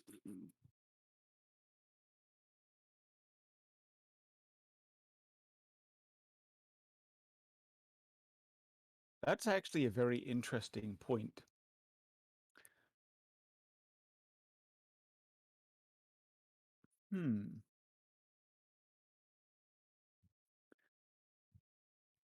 Because when Wolf Person tried to use Mage Hand, the magic was sucked into the crystal, just like it has been every other time we've used magic around the crystal, right? Mm-hmm. Mm-hmm. But when Locke fired the arrow at the dude, the fire hit him in the face. Yep. The magic fire. That was attached to a wooden arrow. Yes. That's self-sustaining. Plus, it was moving faster than all of your other magics. It was moving through the air fast.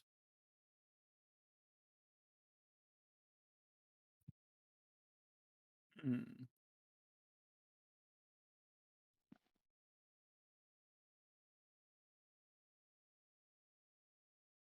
Hmm.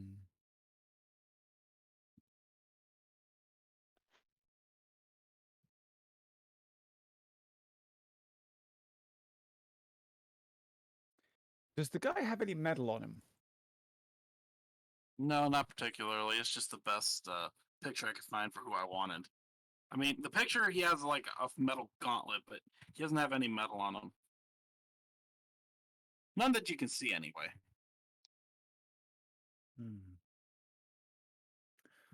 Well, Schminsky's gonna get up and she's going to walk past Narsil.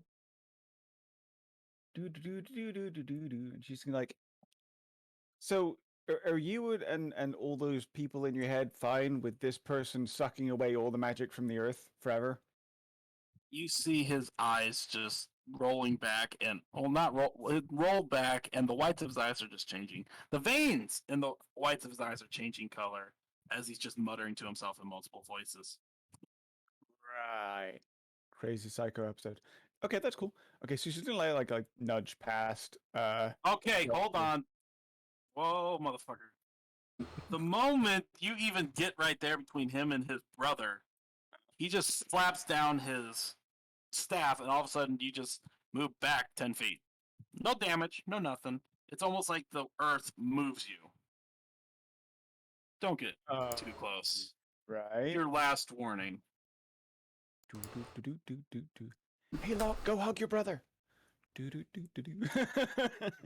Oh, Locke, go hug your brother? That's not Locke. Yeah, family reunion. Go do it. Like gives him like a very not like damaged, like just a gentle like nudging shove towards him. Like go hug. Family reunion. It's all good. Okay, give me a second, because you're playing you're you're playing with fire while covered in gasoline right now. So give me a second. Fun time. Sminsky. Sminsky. Yes. Hmm. I know I made him a character sheet. Where the fuck is it?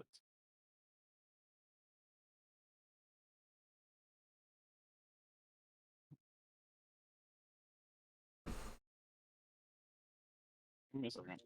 I know I made him a sheet.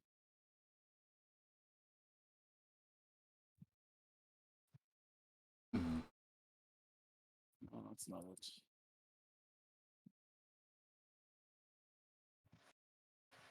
What the fuck? It disappeared. I had everything made. This is upsetting. Sminsky. He Yeah. boops you and then he boops you. This is for you. Boop me again and you lose a finger. Well, the And moment this is for you. the moment you use any spell, it starts to get absorbed into the crystal. That's fine. That's fine. Steve. Okay. Based on both Mage Hand. There it is. Found him. And the cantrip that was just used, and the fire that hit the guy's face. Do the spells have time to have any effect before or during them being sucked away? Hey, what? Okay, so for example, guidance usually has a time of up to 1 minute until it wears out. Basically, Mage Hand lasts for 1 minute, for example. Does it last? Does it have like you cast Mage Hand and immediately it's gone, or it slowly drains away? It's immediately gone. So there's a quick absorption Yes, rate. It's not an absorption rate. It's the spell doesn't have time to even manifest. It just disappears. Like if you like, for example, if you tried to cast lightning bolt or something, it wouldn't actually. Okay, does it? I know what you're talking about. It's a scene from Fairy Tale where he tries to use the spells he's running while all the magic in his world is being sucked away. So he casts it. He says the incantation, and as he's casting it, it gets sucked in. That's how it happens. Yeah, you don't have the spell doesn't actually appear because the magic that you're using to cast the spell is sucked away, so the spell itself never actually happens. Yes. Right.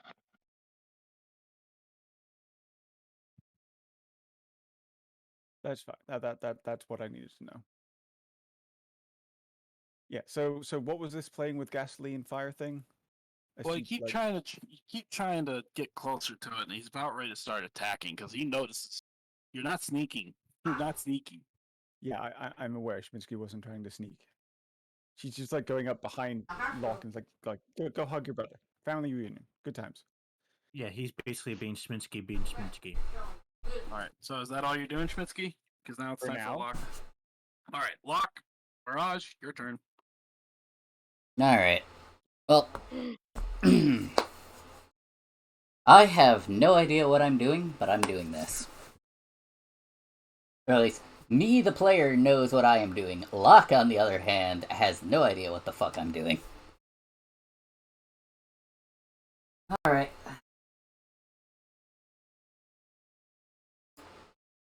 So,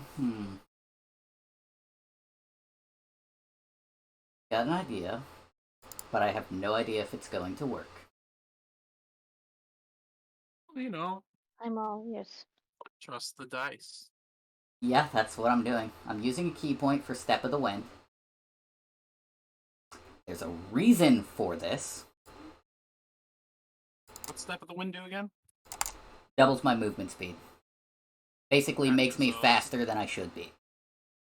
All right, And hold I'm on. already ridiculously fast, so I can move up to Yeah, 100 so it'll be feet. 70 movement speed. No, it's 70. Double your movement speed. Sorry. My movement speed is So, 50. yeah, you're 100. Yeah, you're right. And basically, what I'm going to do with my Step of the Wind is move past everybody and try to punch Mick as hard as I can. And in the same movement, call Narsil's name. This is an idea that I have. If his affinity for magic is really that good, let's see if he can keep it up while he's not able to concentrate.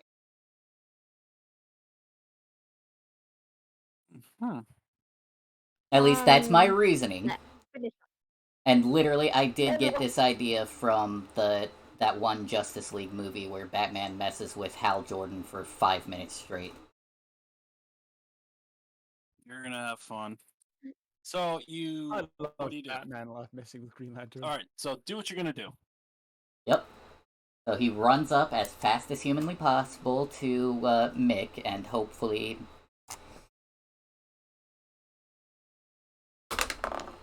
That's a nat 20. Congrats. So you hit him. Yep. As I hit him, Okay. I call Narsil's name.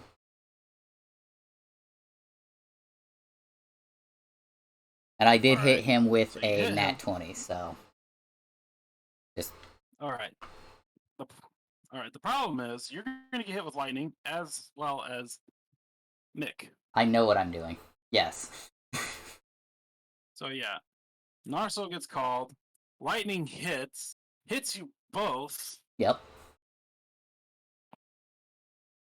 and I don't even know how much. No one's ever actually been damaged by his lightning before. I'm gonna roll D10. Okay. Actually, it, two Isn't D10s. What? Standard elemental? Yeah. 2 D10s. Okay. By the way, I had no idea that was going to work. I just did it. And when luck is done, I want to ask.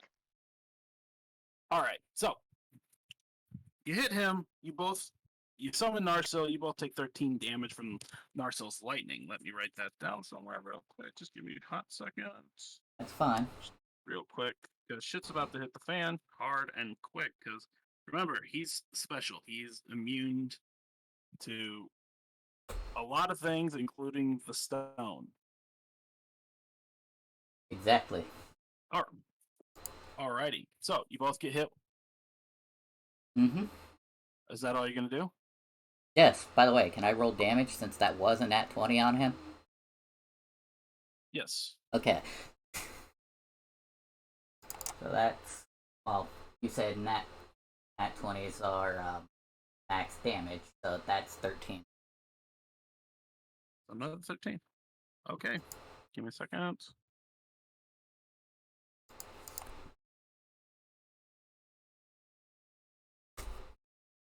Because, yeah, that was the only thing I could think of to, you know... Okay.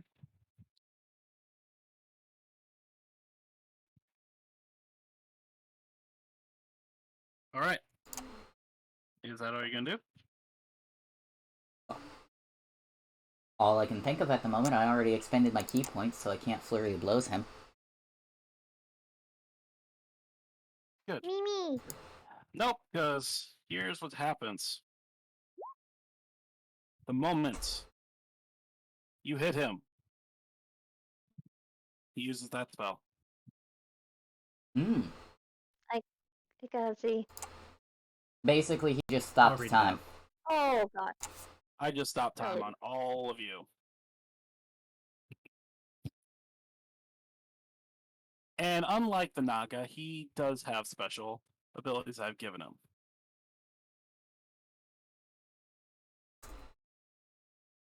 Give me a second. What I find really interesting about the use of Time Stop as a spell is that you need to think of it the same way you think of Dio's the world, which is for everyone else, it happens instantaneously. It's like teleportation. Things just appear or disappear. You can't tell that anything has happened. My absolute favorite use of Dio's the world wasn't during combat. It was when the guy was trying to walk up the stairs towards him. He couldn't walk up the stairs. Every time he took a step up the stairs, Dio would stop time, move him one step down, go back up to the top of the stairs in the same position, restart time again. Repeatedly. So the guy, every time he tried to walk up the stairs, wouldn't move at all. Time stop, basically, we're standing there, and then suddenly this guy has, like, set people on fire or moved 20 feet away. And we're just like, wait, how did that happen? Is he teleporting? What the fuck happened? No clue. It's a very, very fun and underused literary device, in my personal opinion. Let's see.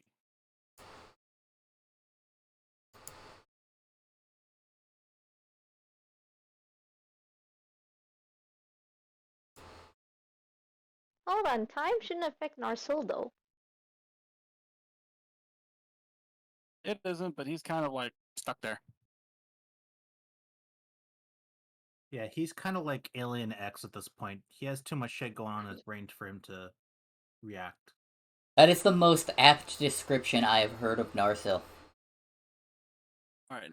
I just thought about it like last week too. What, did you watch that episode last week? Because that's the only way I would have made that connection. Oh, TikTok is like full of Ben 10 references. Let's see. What do I want to do to you? So yeah, your stop time and anything that happens during this time. Let's see. Let me see if I'm reading this right. So it looks like you can move as normal, but any action you do will stop the spell. Yep, that's fine.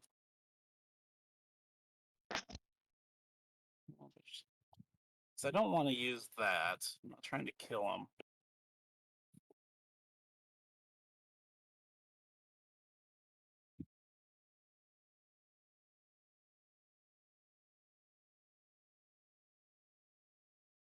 Steve, I actually have a question. What's up? Based on the wording of that spell, and this is for my future reference, it says the spell ends if any one of the actions you use during this period or any effects that you create during this period affects a creature other than you or an object being worn or carried by someone other than you. So does that mean that as long as you, so if you touch or do anything directly to any, it says any creature other than you, so I'm guessing that means like you can affect plant life and stuff, but any living creature, dog, cat, human, elf, whatever, if you touch them at all, it ends the spell. Yep. Interesting. Interesting.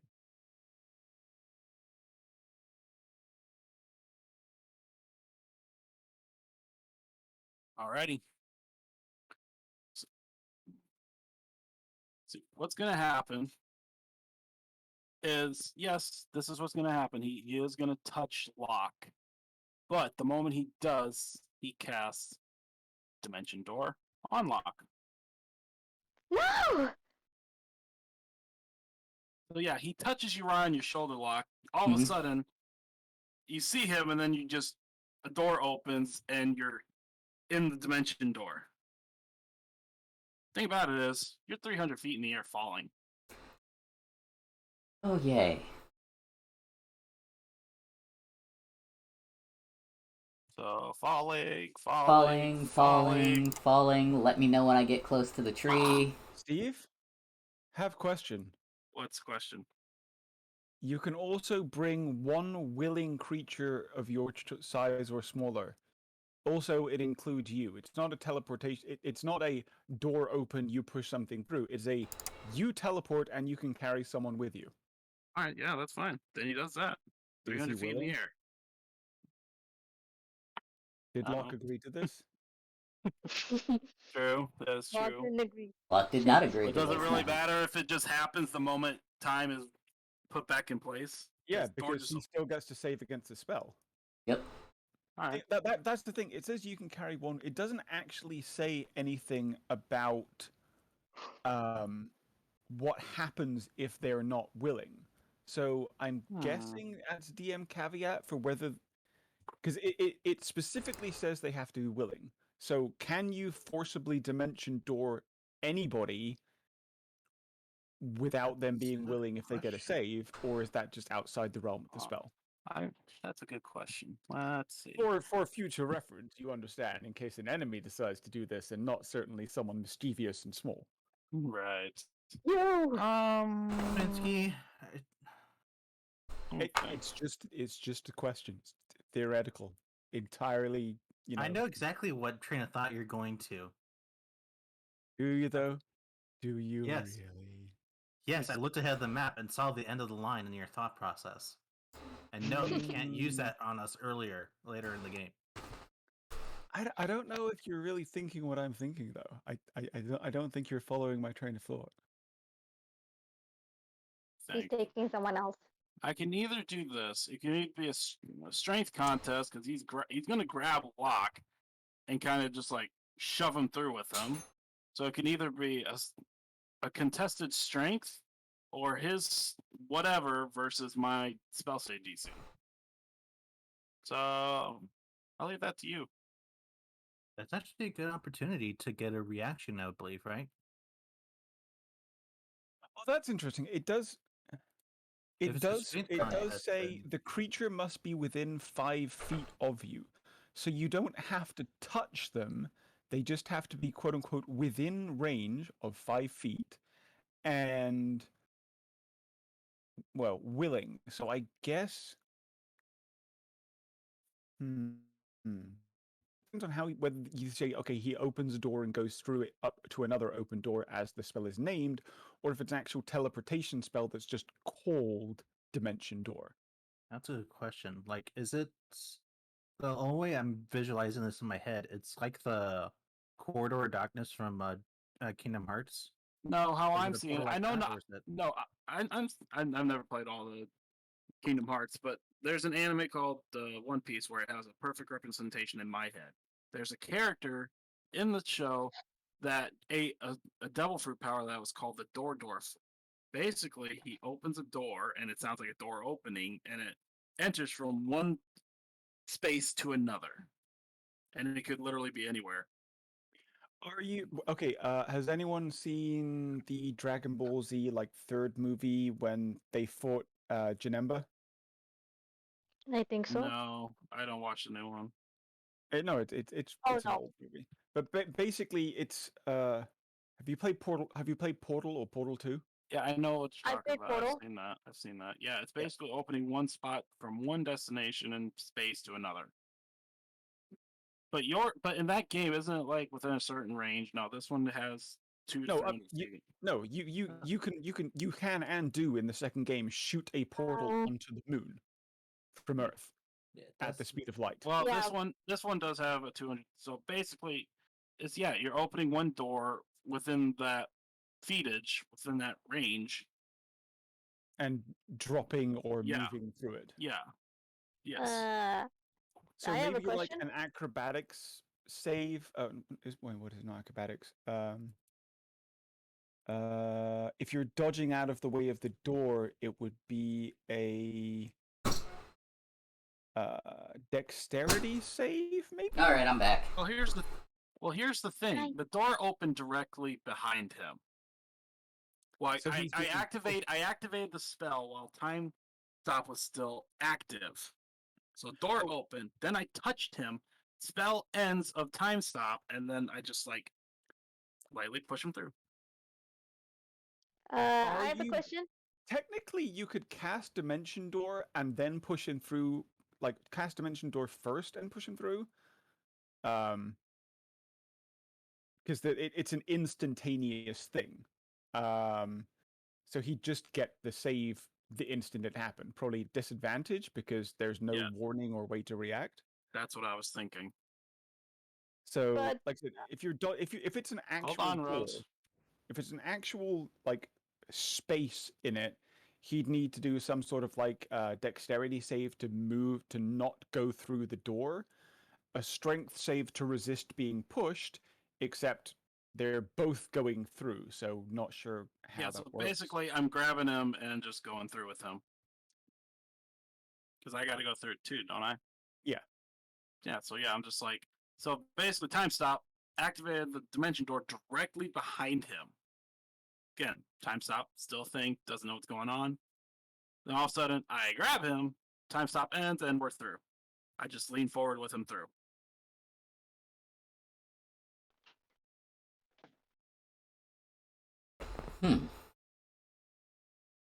And I don't want to make this, it just happens. That's too OP and rude. So, but I do have to do whatever save at disadvantage. I just gotta think, because it's just like immediate. Like, you don't even know what's happening. One moment, he got hit by lightning by Narsil. The next, this guy who was 5 feet away from him is right on top of him, and they're leaning backwards, now falling through the sky.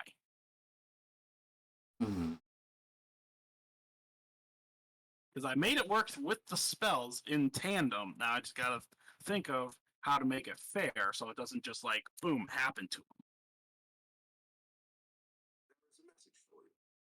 him. I want to say a dexterity save with disadvantage. You want to? Well, I was thinking about this too. Like, do you, since Locke is going through the door, do you want to do a contest to see if Locke can get a reaction out of it? Like, does he have an opportunity to grab him with him? Yeah, because I do have that necklace of alert. So, like, I wouldn't be surprised by the attempt. And yes, I know, it doesn't really matter. You stopped time. We heard you the first 7 times.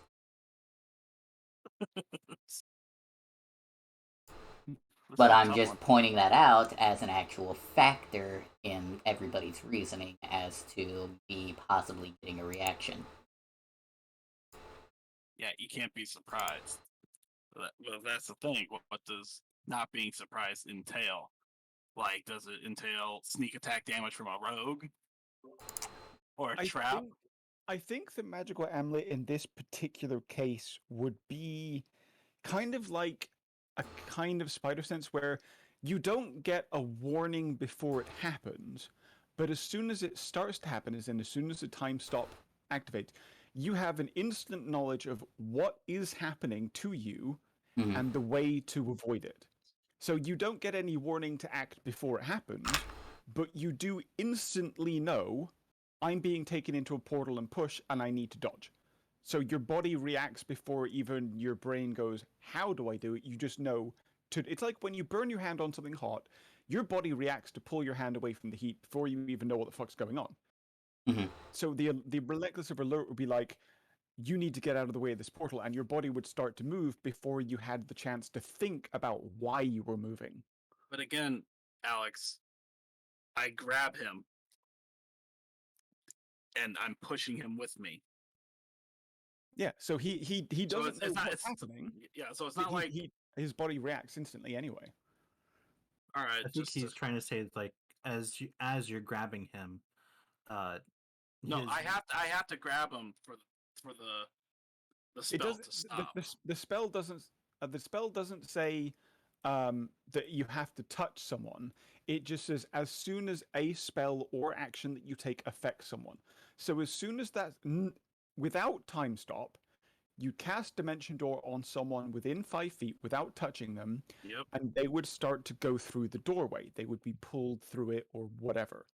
With time stop, as soon as you cast that spell and they start to be pulled through the doorway, the time starts moving again. You don't have to touch him, you don't have to go up to him, you don't have to be anywhere near him. As soon as you're within 5 feet, you cast a spell. As soon as that spell affects him, time restarts.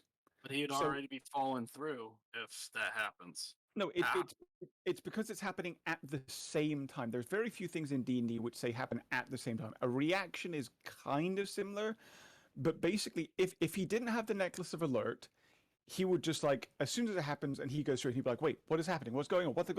Fuck. With the Necklace of Alert, the magical basically affects his body into something starts to happen and his body moves at that exact same time without any thought going through his head. It's like instant jerk away from danger. It causes him to make that quote unquote save without knowing why or what he's doing. The necklace forces his body to react to it without any understanding of what's happening. And it would If make you don't sense want to for give this him to a save, happen that's in, fine. and this would make sense if this happening in the presence of Narsil, who's possessed by all of the gods, including my god. All right, but here's the question: what should we do to contest it? Because as of right now, he's starting to fall. There's nothing behind him. It's just air. So I would personally say that since there is a doorway, a visible space that he is traveling from one side to the other, he would get a dexterity save to go around it, to the side of it, fall on the floor, to not go through that existing doorway.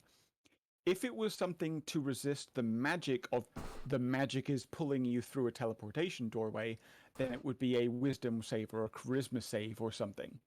So it depends on whether you're saying he's able to physically dodge the dimension door or whether he has to resist the magic which is pulling him through the doorway. Fuck. Well, if I give him a dexterity save, he's gonna make it. Unless I make it incredibly ridiculously high. Steve, your fucking spell save DC is 30. And it would so The only way I'm making that is if I nat 20 it. You do that quite often, by the way. Don't say you don't, asswipe. He's already had like 2 nat 20s today. Yeah, I know, which is why I don't want to take a chance. But at the same time, I don't want to just kill him, which this might do. Then make it a magic save. So wisdom save? Or contest against my DC? I'd say it would be a save since the spell it's not a contesting thing because there is no back and forth. Like I said, he doesn't understand what's happening, he just reacts. So it's a save rather than a contestant. So it'd be a wisdom save. Question, Nandy. Answer? Are you okay with that? Yes, I'm fine with that. Got my spare on standby anyway, in case something does happen to me. Alright, just give me a second. So... And then I just... Yeah. It'll be... Let's see. So, Alex, what's the fall damage thing? Isn't it like D10 per 10 feet or something like that? I don't think it's D10. That D6. Otherwise I would be abusing that so much more. Alright, so I'm gonna make it a D6. And it's D6 per 10 feet. You sound so hateful right now, like I hate this. Yeah. Oh, trust me, I have ideas. 1d6 bludgeoning damage. 1d6 bludgeoning damage for every 10 feet it falls to a maximum of 20 d6. Right. So the maximum is... I personally think maximum is bullshit. If you take 5,000 d6 damage for falling from the stratosphere, that's awesome. But that's up to the DM. Yeah, and this guy is malicious. The moment you attacked him, he's like, hurt him. Destroy him. D6 damage. I don't want to do that, but at the same time, that's what he's going to do. Steve. What? Locke is a monk. Yeah, I'm a monk. I have slow fall, first of all. You can slow fall. That is true. Let me think. Think about that.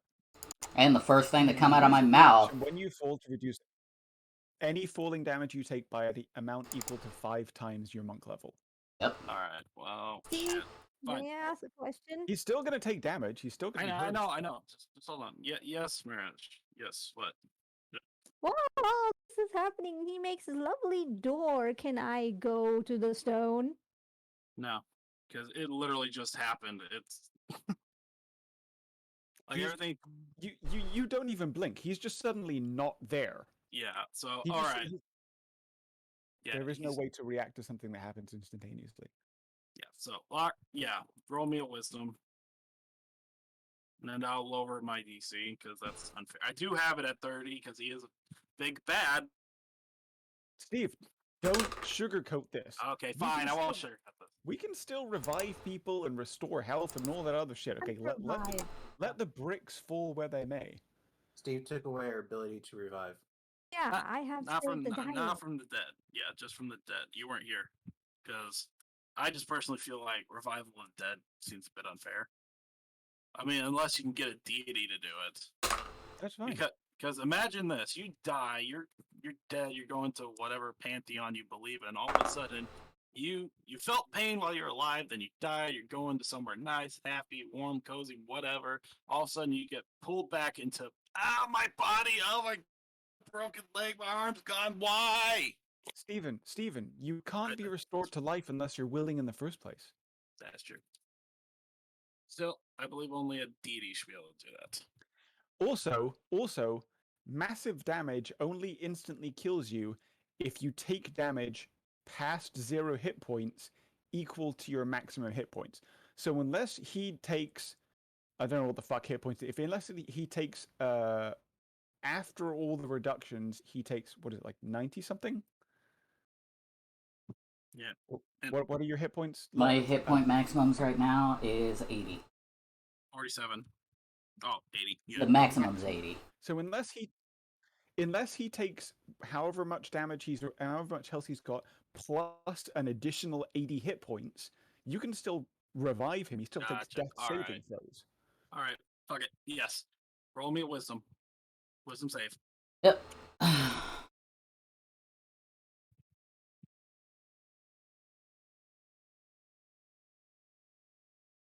23. Yep. Nope. Yeah, no shit. Times.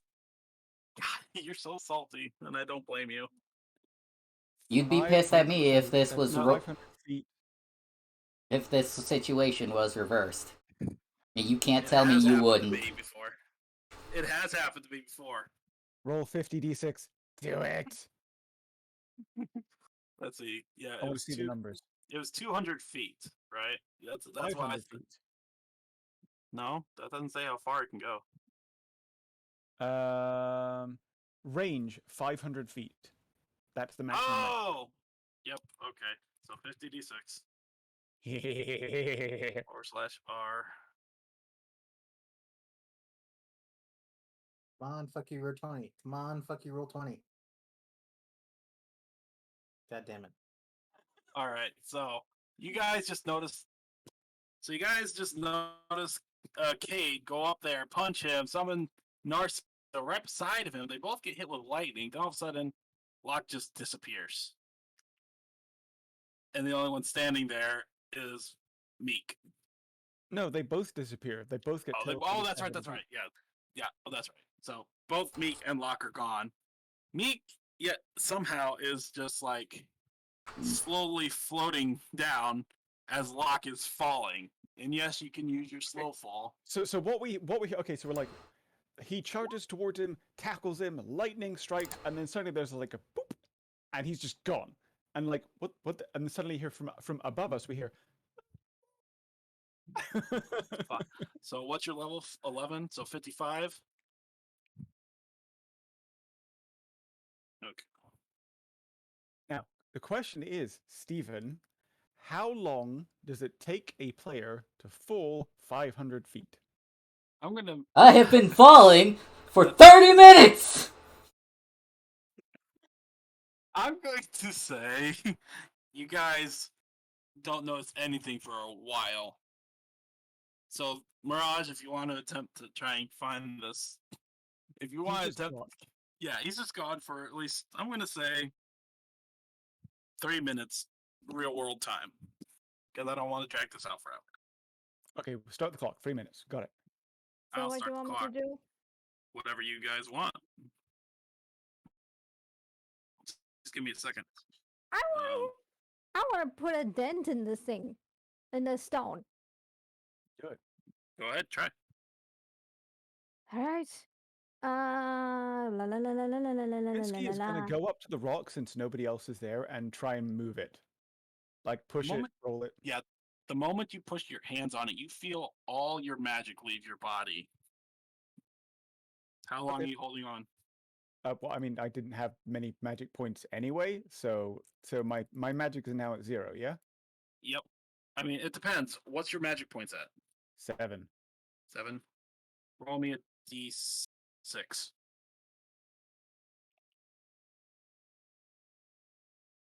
Actually, cancel. I'm going to make it 5 minutes. Okay, You lose 3 match points. As soon as she touches it, she says, "Narsel, Narsel, Narsel, Narsel." Really? Yes. All right. Basically, Narsel stays put as lightning repeatedly strikes the area. Roll me a Does it strike dexterity the save. crystal? No, it doesn't. It actually avoids it. Wait. Can she see that it's actually avoiding the crystal? I don't know. Roll me an intelligence. Okay, so first of all, dexterity save. And then Wow. Okay. Now I need to roll damage for you. intelligence. Wait, no. Arcana, maybe? No. Roll me a straight intelligence. Just straight intelligence. Okay, where's that Yes. button? Nope. All you notice is you get hit with 9 lightning damage. That's fine. She keeps calling it until she notices something happening. Keep rolling that intelligence then. While she's doing that, Mirage is gonna try to pierce it so he can get at least a piece out of it. roll me dexterity save. Because you're getting close. Because Schmitzky's Narsel. No, he's throwing. He's not going near it. Enough? 18 is enough. He's throwing. So is the lightning actively avoiding the crystal, like curving around it? No, it's not curving around it. It's just when it's the lightning summoned, it's summoned away from the crystal. He's not running up to it. He's throwing. He's throwing. He wants to launch it, like push. Oh, so you're throwing a weapon at it. Yeah. I want to make a dent. Okay, roll me investigation. So All right. yes, as Rose does that, Schmitzky, you notice that no, it doesn't curve around it. It's just hitting everywhere except the crystal. Okay, so Schmitzky goes up and grabs Narsel and starts shoving him towards the crystal. Nice. The moment. Okay, before you do that, Mirage. 19. 19. You notice that you don't even make a scratch. Damn it. It's almost as it's even. It seems like it's even harder than diamond. All right. Now, Schmitzky, what are you doing? You said you're pushing Narsel? Hugging, pushing, pulling, however she can get him to move over towards the crystal. All right. Well, since he's kind of in his own headspace right now, quite literally, roll me athletics with advantage. Because he's not resisting you, but he's not also moving either. So, yeah, I'll keep it at advantage. Why the fuck not? He doesn't go anywhere. Push harder. Somebody help me. Actually, you seem to dig into the ground. Feet. Scrabble, scrabble, scrabble, scrabble. Can I assist? Go right ahead. This is gonna wind up in an accidental Help the kobolds push him off, make him lie on the Athletics with advantage. Of course. Matt 20. Okay. You just walk over, look at Schmitzky as she's struggling. Help me, damn it! Look at Narsel. Just put your hand on his back and just give a light shove. Remember, Schmitzky's pulling on the front of his cloak. I thought I was pushing, but okay, that's fine. You said pushing, pulling, doing whatever, so I'm saying pulling. Yeah, that's fine. You gave me that option. Okay. So what happens is Mirage pushes Narsel, which pushes into Schmitzky, and they both touch the crystal. Now what happens? What should happen? What happens when a direct source of deific magic touches a crystal that absorbs all magic instantly? I know what happens. The gods get so pissed off that this is happening that they explode a burst of magic within a 15-meter radius, and everyone gets pushed back that far and takes 3d6 force damage. What happens to the crystal, though? Nothing. I am glad I'm currently falling to my demise. So that I don't have to see my party being idiots. No, I rolled the 3d6. You don't do shit. Sorry. You back off. Perfect timing! Timer just went off. Okay, so hold on. So, 5, 10. 14 damage to all three of you. And you guys have pushed back this far. I'm just going to put you guys in a straight line. That's fine.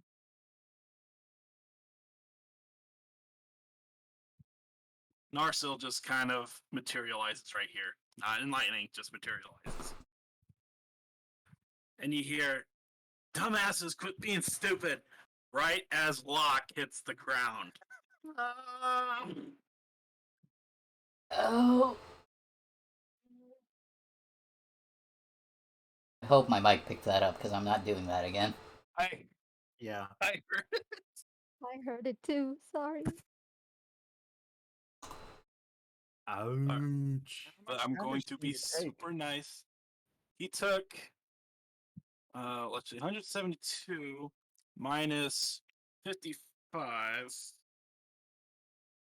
He took 117. Yep. But I'm going to be nice. He's not going to just insta-die yet. He wants to torture me. He wants to torture me a little before he gets to my chapter. Then I have his permission to die. Yes, not until then. The only time you guys will die is in a big actual fight.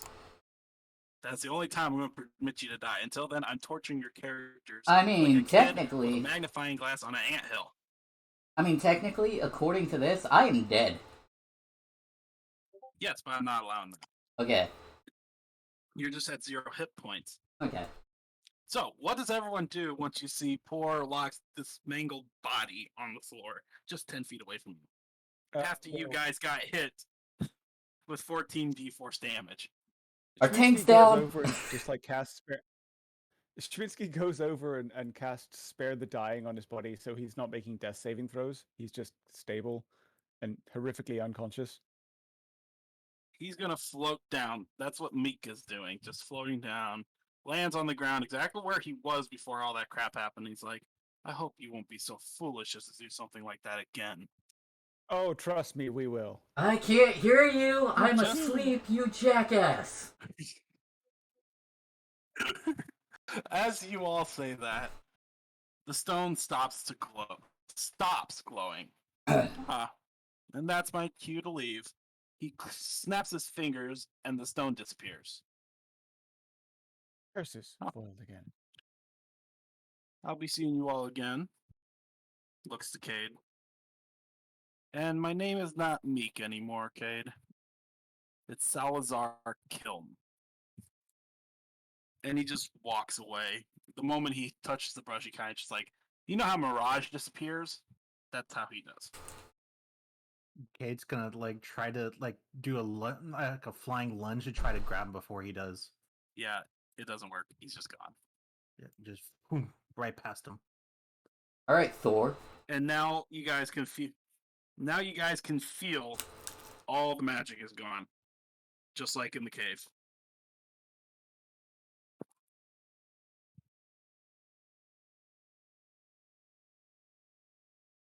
What do you guys do?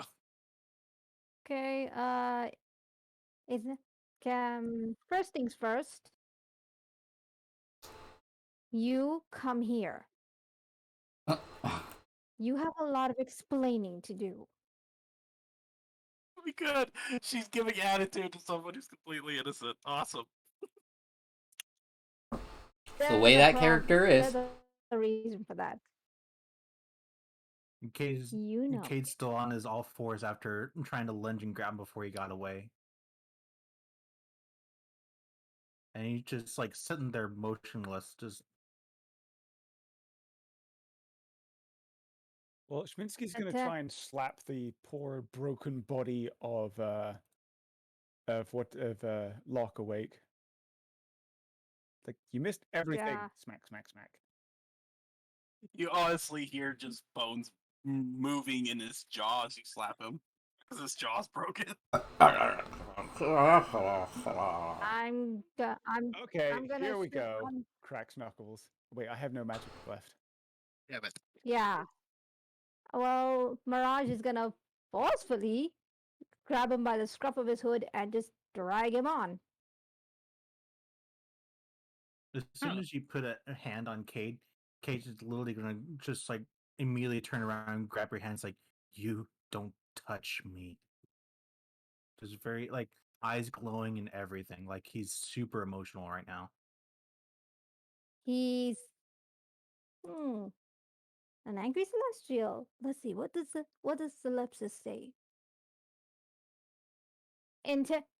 Intimidation. I want to roll intimidation. you gotta tell me you gotta tell me what you're doing first before. Mirage is Wouldn't that be dead my serious. role actually? Well, Yeah, try intimidating me. well, hold on. Pause, guys. Okay, so yes, Cade, Mirage grabs you. He grabs your hood while you're in this very vulnerable emotional state, and you grab his hand in retaliation. Are you trying to intimidate Mirage to leave you alone? Or are you just letting it happen and you're just saying, you don't get to touch me? Don't touch me. I'm gonna try to intercept. Not intercept, but uh, shake his hand away, and if the roll succeeds, and continue on as normal. But yeah. All right. Well, in that case, it would be an athletics against athletics. Because you're trying to slap his hand away. Because I'm guessing Mirage would still try to grab Cade, right? Okay. Yeah, he wants to take him away from the place. Like, all right, good. He needs to move now. Yeah, so you're grabbing him. Cade doesn't want that. He's going to slap your hand away, and you're still trying to grab him, even though he's trying to slap your hand away. Contested athletics. Okay, what's my modifier for this? Okay. Okay. So 18 it'll be plus plus 1, 19. Okay. Oh shit. What'd you get? I'm sorry, Mikey. What's my modifier? I rolled a 19. Wow. Damn. Yeah, modifiers are not. Okay. Let's see. For athletics, you have 6. You have proficiency in athletics, yeah. So, but just because Mirage won that contested, you can still do things to stop him. Like he tries to grab you, you try to slap it away, and it's not like you slap and he continues to try and reach. It's like you slap him and his arm goes nowhere. So it's not actually like he still grabs your hood. You just try to bash his hand away and his hand goes nowhere, but he doesn't like continue to try and grab you. You still say, don't touch me. You don't get to touch me. Yep. So Cade's gonna like let his eyes glow with his emotion, and I'm gonna try an intimidation tech. Okay. Yeah. How? How first? What do you mean how? I want to know how. I had literally just said. Oh, okay. Then yes, go ahead. Intimidation versus insight from Mirage. Insight for you, Mirage, is +2. And a wisdom. So yeah, insight, roll insight. A D20 +2. Not bad. That's not great either. I got a 16. Ooh. 18. I got a 17 plus a 1. So 18. So what was your so you got an 18K. Mirage, what'd you get again? I've got 18? A 16. 16. So you guys match. Honestly, who has the bigger modifier? I have a 1. Okay. Yeah. Okay, yeah. So I'm gonna do a coin flip. Call it, guys. You pick first, because I was being rude, so you go first. Okay. Let's do Tails. Ah. Congrats, you got it. Hey, what do you know? I actually won a coin toss. Done. All right, so because it was so close, it's not like you shrivel in terror, Mirage. It's kind of like the scene in any anime or action movie where the guy just says stop or whatever, and you don't really try to make him do anything. You kind of just stand there. You're not really scared of him. You're kind of just like respecting his boundaries. Things back.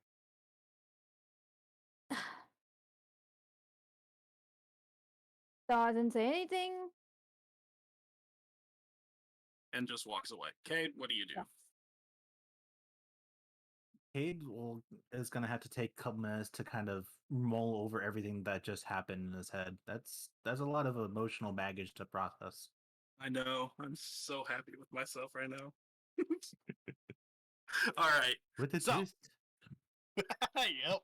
All right. So, Mirage, after dealing with Cade, your nerves are kind of shot. You're kind of irritated, and you come over to see Schmitsky smacking Locke. Wake up! You missed everything, and his jaw is broken. Right? You can hear the cracking of his bones from the slaps. Learning one thing from last time: do not touch the kobold. He's gonna instead give a really, really threatening growl as in a way to say, stop what you're doing and stay put. It's basically how a dog. So you're not actually saying those words, right? Or are you? He's gonna say enough, like really, like this way. Gotcha. All right, All right, Chmisky. The stranger just comes up to you and says enough to you with force and aggression. What do you do?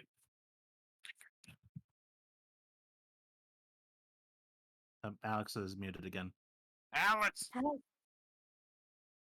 Enough what? He just looks up just like, enough what? And then slaps him again. He's like not even looking, just like looks up at her like, enough what? Slap, slap.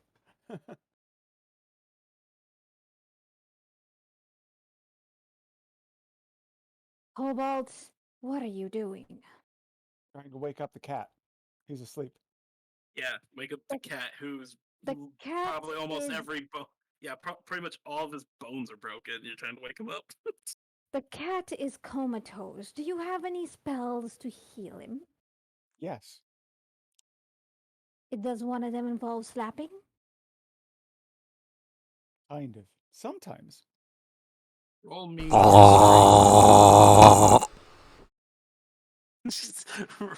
roll me history, Schmitsky. Because you have no more magic to use, even if you could heal him. I know that. She knows that. She's being technical. Yes, she does have a spell that can heal. Yes, that spell does occasionally involve slapping. Technically. She didn't say if she could cast it right that instant. Okay.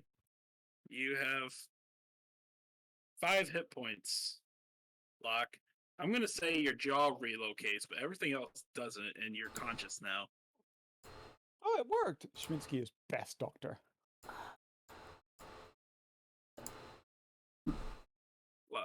Locke, you there? Yeah, I had to maneuver my hit points back. Again. Yeah, so you have 5 hit points, you're conscious, and your jaw relocates. But everything else is still broken. Oh. See? Schminsky knew slapping him would wake him up. Hey, your brother's a dick. Are you able to move, or do you need assistance? I don't know. Let me check. Ow. I'm not in the mood for commentary. He's not in the mood for stupid questions. Get your friend over there to hurry up. We need to leave now. I spent too much time dealing with stupidity. Oh. This is awesome. I'm sorry, this is not Terra. This is not Terra. This is a very grumpy, a very annoyed dog. So yeah.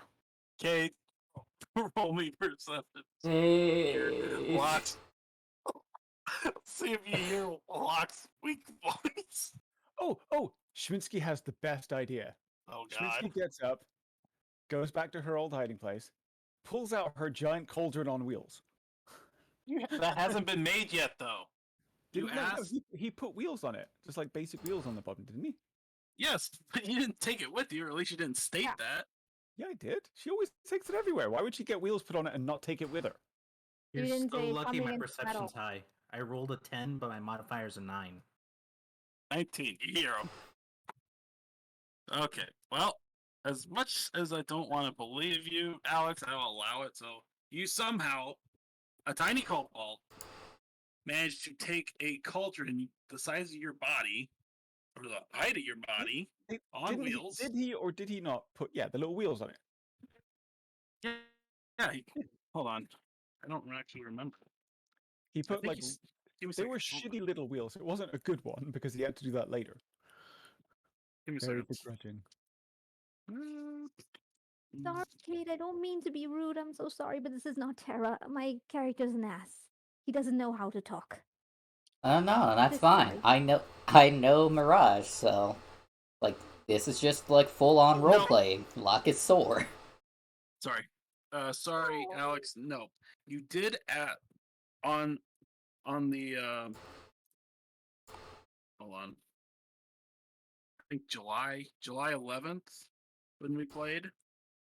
You did ask Tinker to make you a cauldron mobile, the big cauldron, which he said he would do as soon as you brought him the equipment, which you have not done yet. So no cauldron with wheels yet. He didn't put on wheels. No. Okay.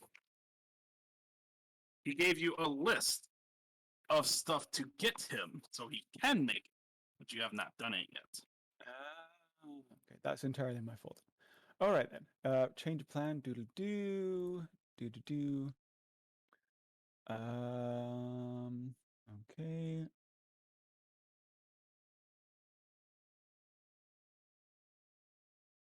Okay, so Yeah, Kate, go ahead. I'm just gonna cut in just because like Cade's like pacing back and forth, muttering himself like Deku, just freaking out, trying to analyze everything. Yeah. And all of a sudden, like he hears Cade, and then he comes out of his stupor enough to be lucid, and he goes, "God damn it, Your brother's a dick, we'll go over to Locke, and then I'm surprised I still even have one.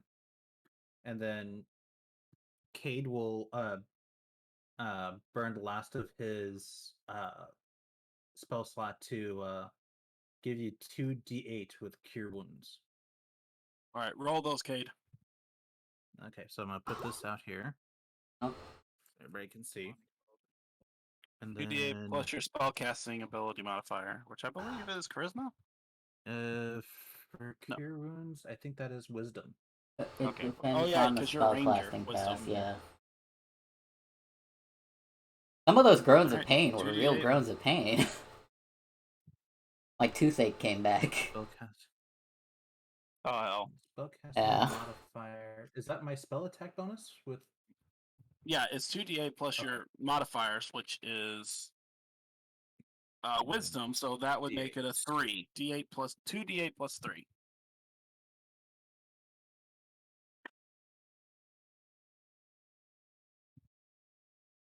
You get a 14 back. Okay. So that's 19. Locke, you feel your back start to realign itself. You no longer have a broken back. Yeah. Now, if only somebody could cast that on me in real life, that would be great. Right. Right. All right. As all this is happening, Kate, you're kneeling down, right, to touch him, to use cure. Behind you and over your head, Narso just looks over. Woo! Stringy cat. How do you feel? As he just lowers himself so his eye is directly in front of Locke's eye. So basically, Narso's just on top of you, Cade.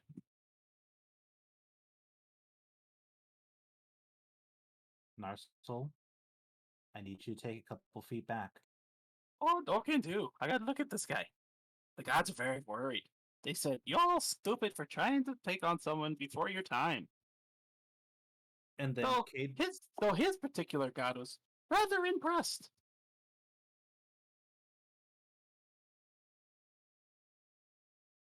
Cade will kind of just match his glowing eyes and look back. Is like, is there anything else that we need to know? Because now would be a pretty freaking time to get the next chapter of the story. Oh. Indeed. I'm sorry, sir. No can do. This so-called book of yours that you're trying to write, not even the journey is written, let alone the destination. But you seem to know all the characters and what they're doing, aren't they? No. Well, maybe. It depends. Narsil. Chicken? I'm sorry, I thought we were just saying random words. Would you like some help, little kitty cat? Please. Gotcha. Everyone back away. He shushes you and Mirage. Cade will make the shaking, like, clawing of his hands, like, to signify he wants to choke the life out of him, and then just drop him and just move away. Shush. Schminsky has gone all the way over here to what I'm assuming is still a dead body of a lizard man, and she's trying to see if that lizard man has that shield that's depicted in the picture. Nope, it's crushed. In fact, his whole body is, like, mangled worse than Locke's because of a giant snake rolling over it repeatedly. But it's still a lizard man. It's just like a flattened creature, like, on the side of the road. Does it have it? So, like, it's the shield shards are in pieces? Yep, the whole thing's broken. What's the biggest piece? The top part of the shell, which is 1/3 of its normal size, so... Like 1 foot, 2 foot square? Not even. Like, maybe 3 inches. Damn. Okay, never mind. Okay. So, Mirage and Cade back off. He starts to just poke random spots on you. Glock. Really hard, like... Ow. Poke. Ow. Okay, I know what to do. So he takes his staff, holds on to the very bottom of it, and holds the very top of it right in front of you, and then walks back enough to where it's just within reach. And he just, like, waves it back and forth. Whack! And hits you. Beautiful. Right in the balls. Oh. But the moment that happens, you shoot straight up. Your balls are in pain, but nothing else. Why? Why did you hit me in the dick? Sarah all of a sudden from far away in the thing. What was that? And, like, take the worst pain. Like, have you ever been hitting the balls from a baseball being hit? I've been hit in the balls by accident with steel toe shoes. So yes. Take that, yeah. Take that pain, and that's what you feel right now. But all your bones realign the moment his staff made contact, and you didn't feel them realign. All you felt was just getting hit in the nuts. Lucky that the gods live inside of you. Or I'd be paying you back for that.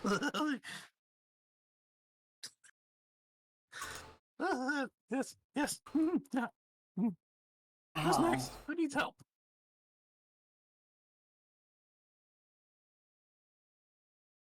No one? Oh, okay. I have a question. Answer. So you are the rumored mad wizard that I've heard in the cloister. What exactly is going on? I just arrived here on a mission, not to meet these clowns. What's going on here? Let's see. I just hit the cat and healed him completely. Well, not completely, but enough to where he can walk. Talking about that, I'm trying to ask, what this is all relate to. Well, before all that happened, apparently the glowy angel boy's brother is aligned with the enemy of the gods. Yeah. Is that so? Yeah, apparently.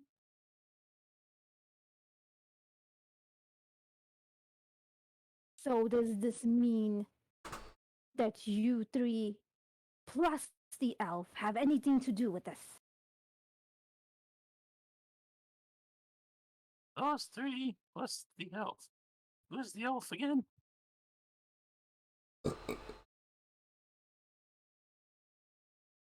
What elf? I don't see no elf. The elf Gecko! that was He points at Schmitzky. Okay, go ahead, Locke. the elf that was jailed with you when you got to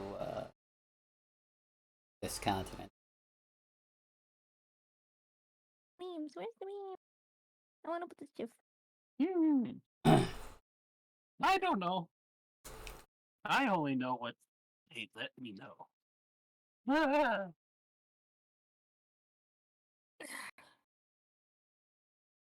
This is going to be a long trip. Is there any way you can assist us in getting back to the capital at high speed?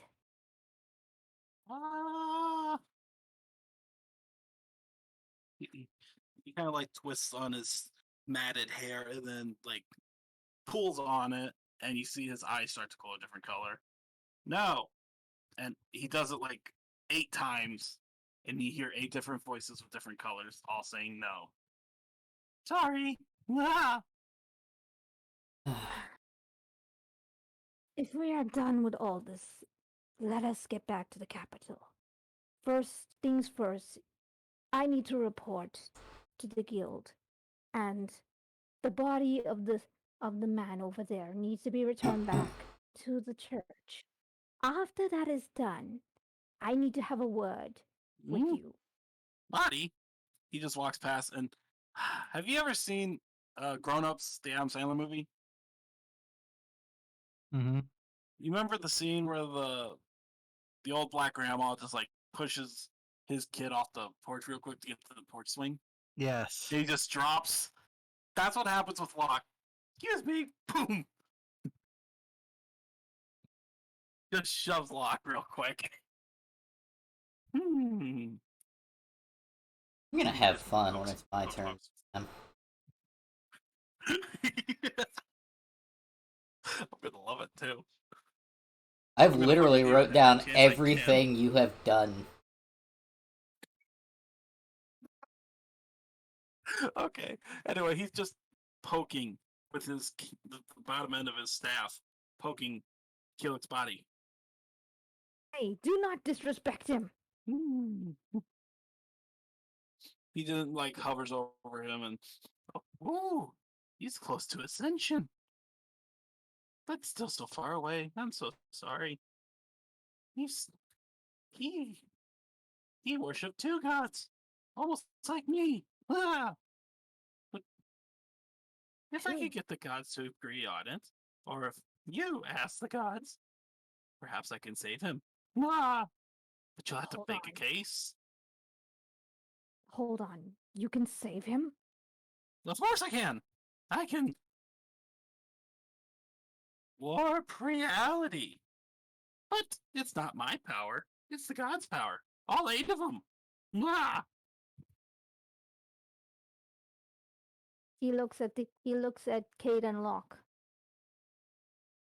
But it'll have to be those 3 asking their deities.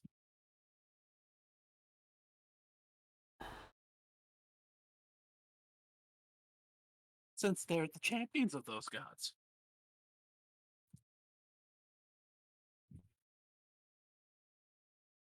Right now, Locke's just trying to, like, register everything said. At the moment, he's still reeling from in pain from the nut jab. Probably not the fire. It wasn't even a nut jab. He just, like...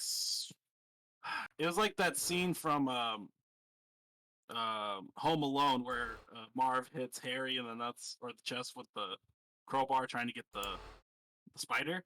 Yep. Just imagine that, but with your nuts. There's all the air knocked out of him. Yeah, Locke ain't even in the We right have a mental moment, state. sir. Right. Yes. Meanwhile, Cade is over there pacing like freaking. Like you see the GIF in chat. It's just like when Garnet gets separated and from Steven Universe. Mhm. I haven't And- seen You it. mean no, you mean from Sapphire. Yeah, Yeah, Ruby getting he's basically like acting like Ruby right now. He's just pacing back and forth. He does this emotion. Most of it is mainly anger. I like the One Piece reference. Boom! Ah! You know it. I love that scene from One Piece. Anyway, Alni, Locke, Cade, the Cobalt. I would like to have a word with all three of you.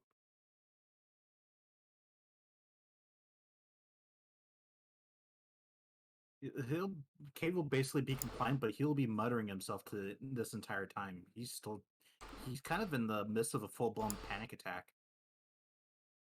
That's fine. What does Locke say? He's still reeling from the Nard You hit, got it, though. but like got my attention. Oh,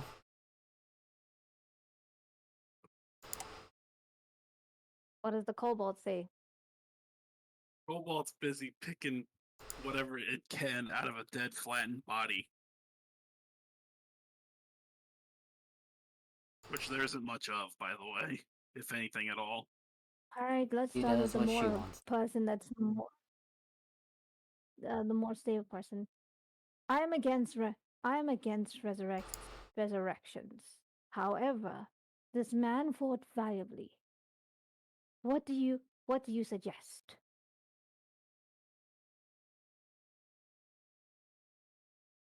He did fight valiant. Yeah, the real question is, does he even brought back?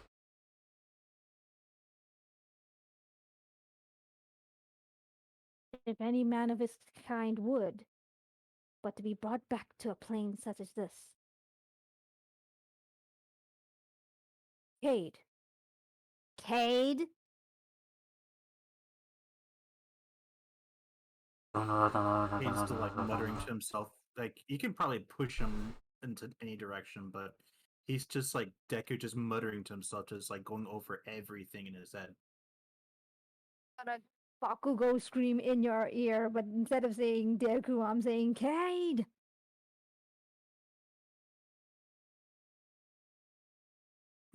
Trying to think what would be a good response.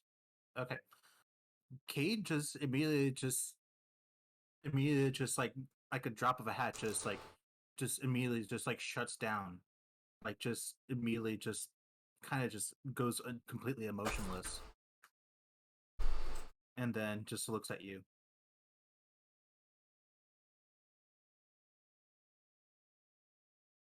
So he just goes like immediately from muttering and panicking, and then just like he's like a flip has been switched, and he just like is totally calm and is just looking at you.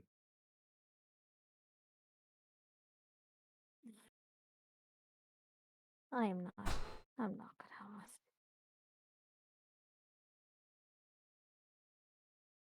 This is not going to work if we're all against each other. Your friend over there is suffering.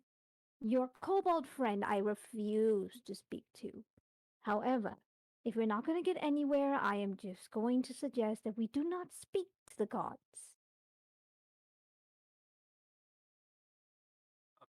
Okay, Cade will go over. Yeah, you just shot over there. Before you talk, you go over there and you see him like walking on his hands and knees on the ground, looking for mushrooms to eat. He's found one as you walk up and it's eating. Cade's Cade's basically running on emergency mode at this point. Cade is not like with any kind of emotion in his voice. Is goes, Narsil, I don't know what you have to do, this guy fought bravely. So anything short of if he can't revive him, he needs to go to the good place after this. Well, only the gods have the power to revive. But again, there's 8 of them, so you're gonna kind of have to make your case to Amal. Much better. Kate is not. Kate isn't just. Kate's just continuing to look at him like he's. Tabaxi, may you speak with the Cobalt? If we will need, as he said, I am not a champion, but you 3 are. And I can try and see if I can get her attention. What would intrigue the Cobalt, if you don't mind me asking? Oh, do you have any sweets? He's gonna really look at you with a deadpan look. I'm serious, she has a sweet tooth.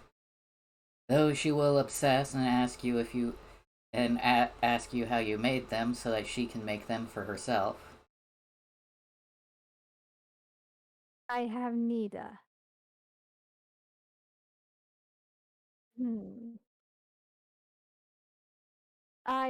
However, I do have sugar rations that I take during the time. Would that be fine?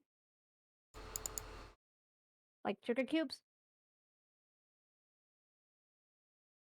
Alright, I'm gonna post something in Mike's GIF chat. Because this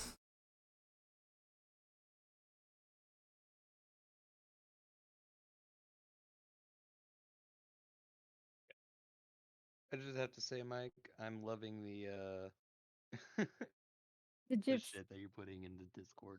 the I chaos. speak fluent GIF. Oh yeah. Honestly, he probably does gift talk better than he actually Talks, yeah. Oh god, why does it have to be that anime? Anime's trash. I watch it just to hate it. Hey, I like a good story, regardless. That ain't a good story. It has a beginning, a middle, and an end. It's a story. It's gross. I don't even know if that one loaded properly. Like, that's the look on that. Dog having flashbacks. Yeah. Vietnam flashbacks. That's exactly what I do, because like Cade's legit having like a traumatic response, like because he pretty much is going through all the emotions. He had a panic attack. He is dealing with emotional trauma. He's going through all the stage. He's going through all the stages of grief before he can find his resolve. Mm-hmm. So now he's just locked in hyper vigilance and just emotionless. While I'm trying to get you guys to help me bring back my favorite NPC.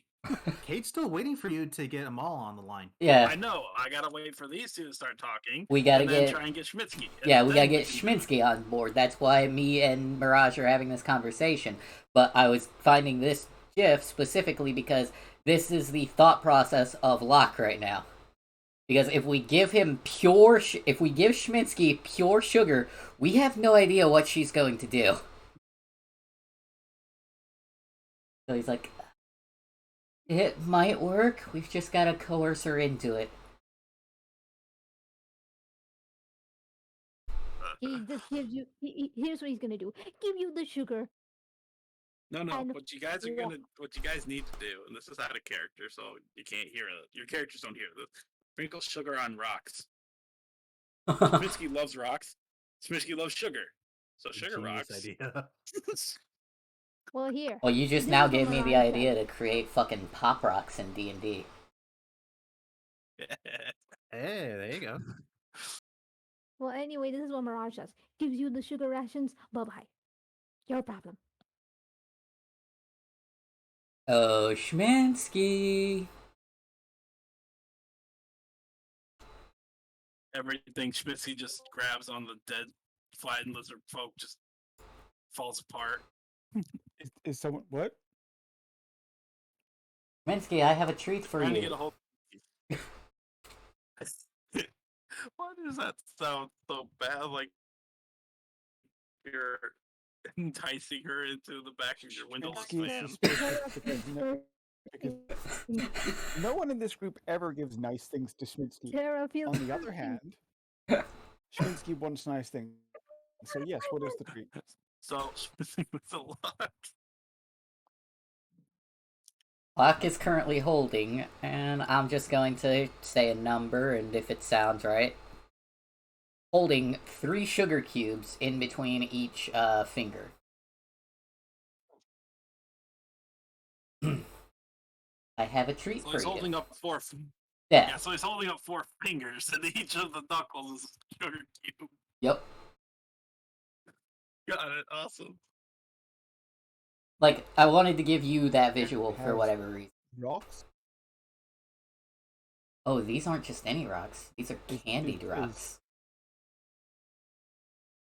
What is candy? That's such bullshit. It's not. She's had lemon tarts before. That was like one of the first sweet things she's ever had. Alright. Well, can we just yada yada it that George kind of on the way to the highway basically filled me in on what I'm responsible for now? Yes. Okay. Do you remember those tarts from the tart lady?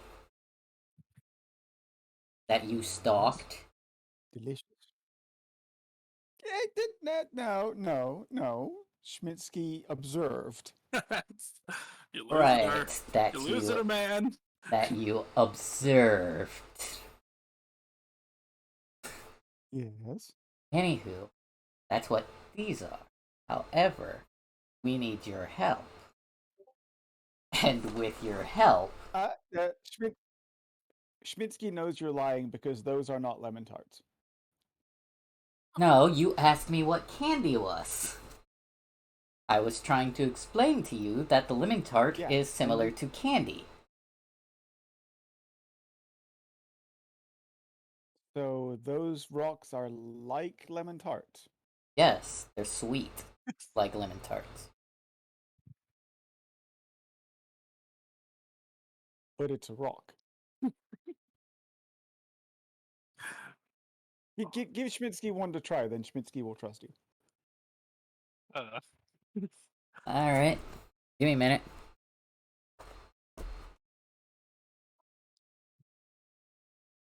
Because I know Schminsky... Schminsky's hand right here. I know Schminsky is a trickster, so I'm being very careful, and with my other hand, moving only one of the cubes to put in Schminsky's claw, hand, whatever you want to call it.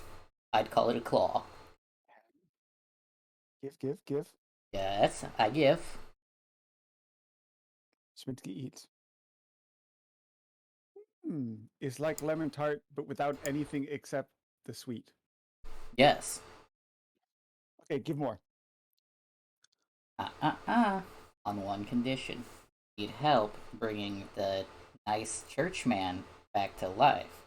But we can only get help with that if we convince gods that we are the champions of to bring him back.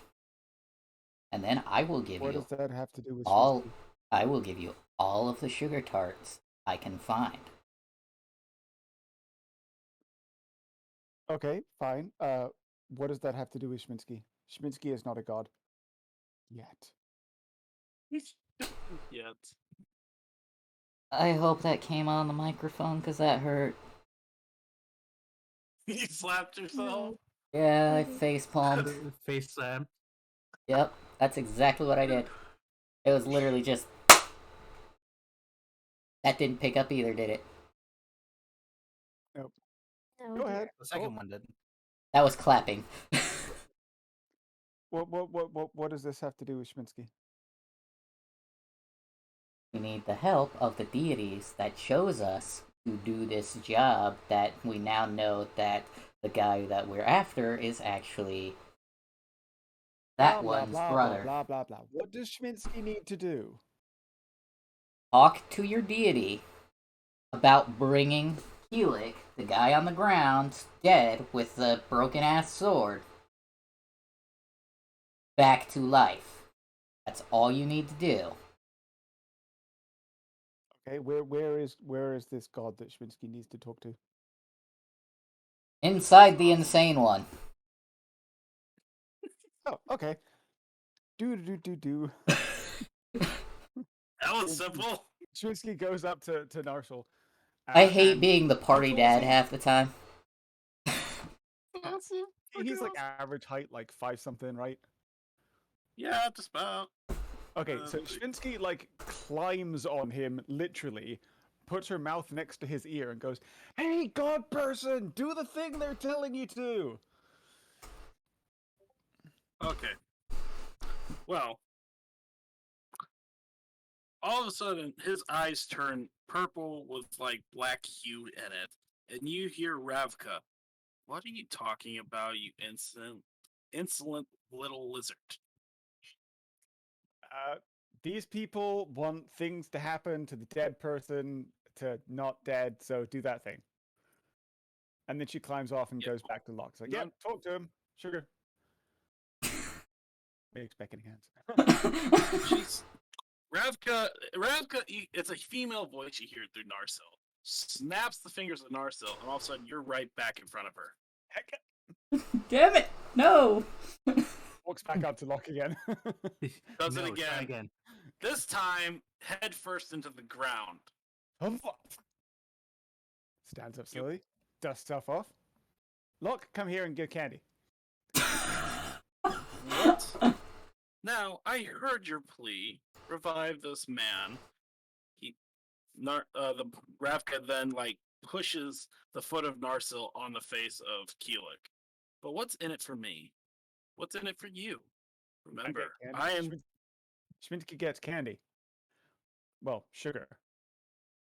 Well. Yeah, that's it. Yeah, that's what's in it for. Promise Schminsky sugar if Schminsky talked to the god person. Schminsky did that, so I give did. Schminsky the sugar. I'll give you the sugar in a minute. Let me explain myself. Hold on. Okay, so God Ravka does that. Probably pisses off a couple of you. Looks at what is in it for her and what's in it for you. You say, I get candy for talking to you to try and get him back alive. Ravka then says, congratulations, you're falling in line with my alignment, the god of greed. But, what's in it for me? What will you do for me? Minsky would totally be an avarice.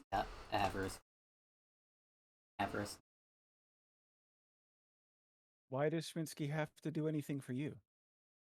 Because you're requesting my power, which I'm willing to say yes. But I am the god of greed. You want something from me? You gotta give something for me. Schminsky already got what she wanted from you. Schminsky gets the sugar because Schminsky talked to you. That's good for you. Congratulations. That's not what she was trying to ask. Schminsky doesn't care what you get. Schminsky's already got what Schminsky wants. And there's nothing left to talk about. Excellent. You get a champion to defend your champion. Not that hard. That's not that hard of a bargain. He keeps while all this talking is going on, she's still trying to reach for the sugar while everyone's just ignoring you completely. Sugar, give it. I'm going to give Schminsky 1. I'm sorry, Feline. Yeah, I'm sorry, Feline. This has nothing to do with you. My champion summoned me and asked for a favor. Yet I get no favor. I get nothing for said favor.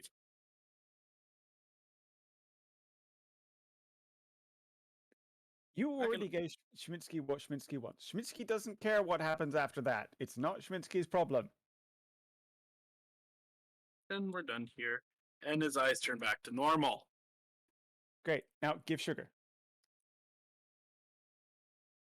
Oh, promise is a promise. So yeah, Locke's going to give him the sugar. And Locke's going to try and talk to his god, as his god's not an actual see you next Tuesday. Okay. So as far as he's not... Okay. Nom. Yeah, as far as he's aware, his god is not a see you next Tuesday. Yeah. Alrighty. So you tried to call your god. What's your god's name? Karn. All right, so I knew that right off the Karn. bat. Mainly because you made it easier for me because I play Magic regularly. And that's the Anyway, name of one so of my favorite planeswalkers. Oh, all your shit on the field? It's all mine now, and the game has regun. right. Well, Karn, all of a sudden, Narsil's eyes turn red with a black hue. Alright, Aries. Yes. I got that reference immediately, too. What is it you want, Locke?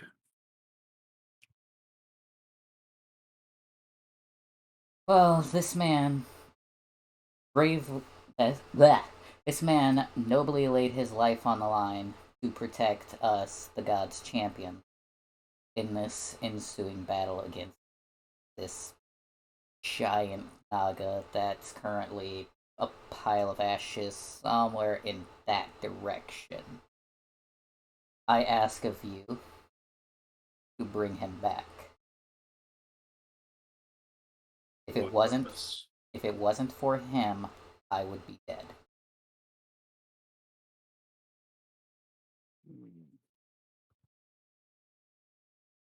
I know of Keelik Markov. I've watched him on the field of battle.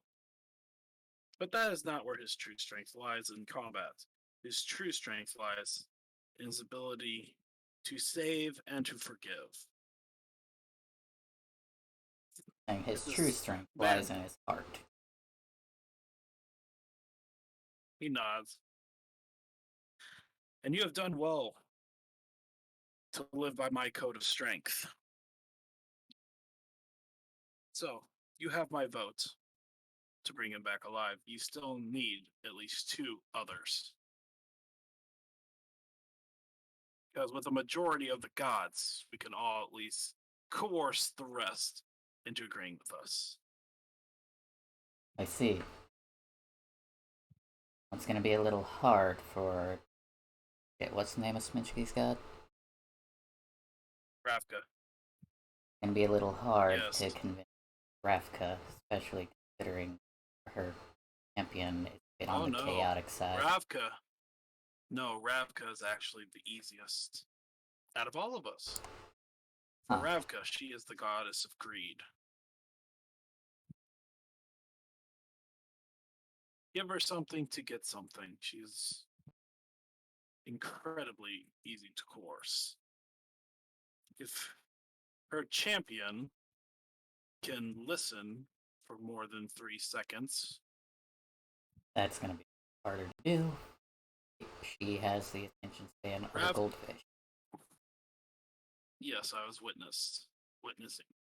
All her champion has to do is, what do you want? She will make a request on something she wants.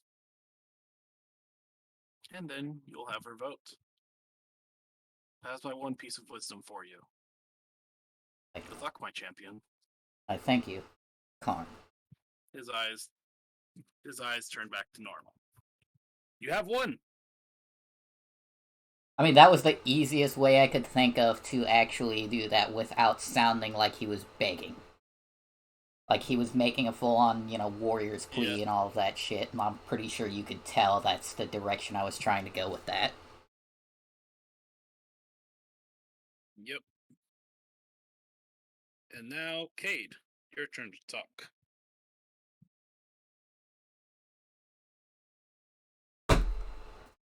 Cade will just, stone-faced look at...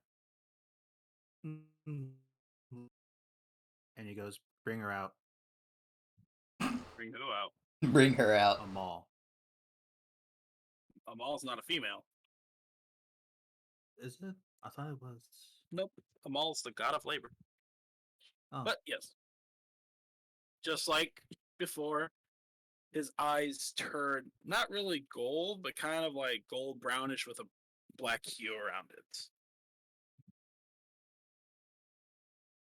Speak, my champion. We need a majority vote to bring him back. I need your help. Please. And he gestures down to into Keelook's body. This man has done a lot. This man has saved and saved all of our lives more than once. Yes, I have witnessed. He took a majority of the damage from that monster. My question is, what else has he done that's worthy of my resurrection? You have noticed he has not only uh, been a great warrior, but he has been a protector of the people. And Cade will go on to say that uh, how he is taking care of the church and still worshiping his gods and helping those in need and so on and so forth. Just shorthanding it.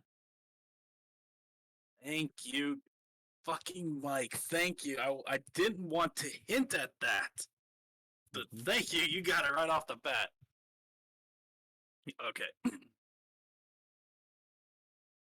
As a caretaker for the people, a valued warrior, I shall.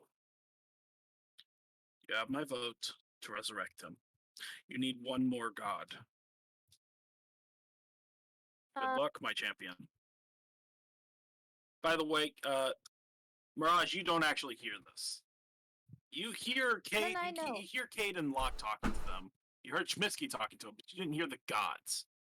You saw the light in Narsil's eyes, but you didn't hear his voice. But yeah, finish what you're gonna say. Only when they're talking individually to one another does no one else hear the gods. But when he's saying shit out loud, like you hear the multiple voices, that's when you hear them. But when it's individually, you don't. No outside person hears them. That's fine. Mirage is just meditating. Gotcha. Anyway. So I like to ask a question. Yes. Can I pray? Depends. What is your alignment? Let me see. Lawfully good. Awfully good.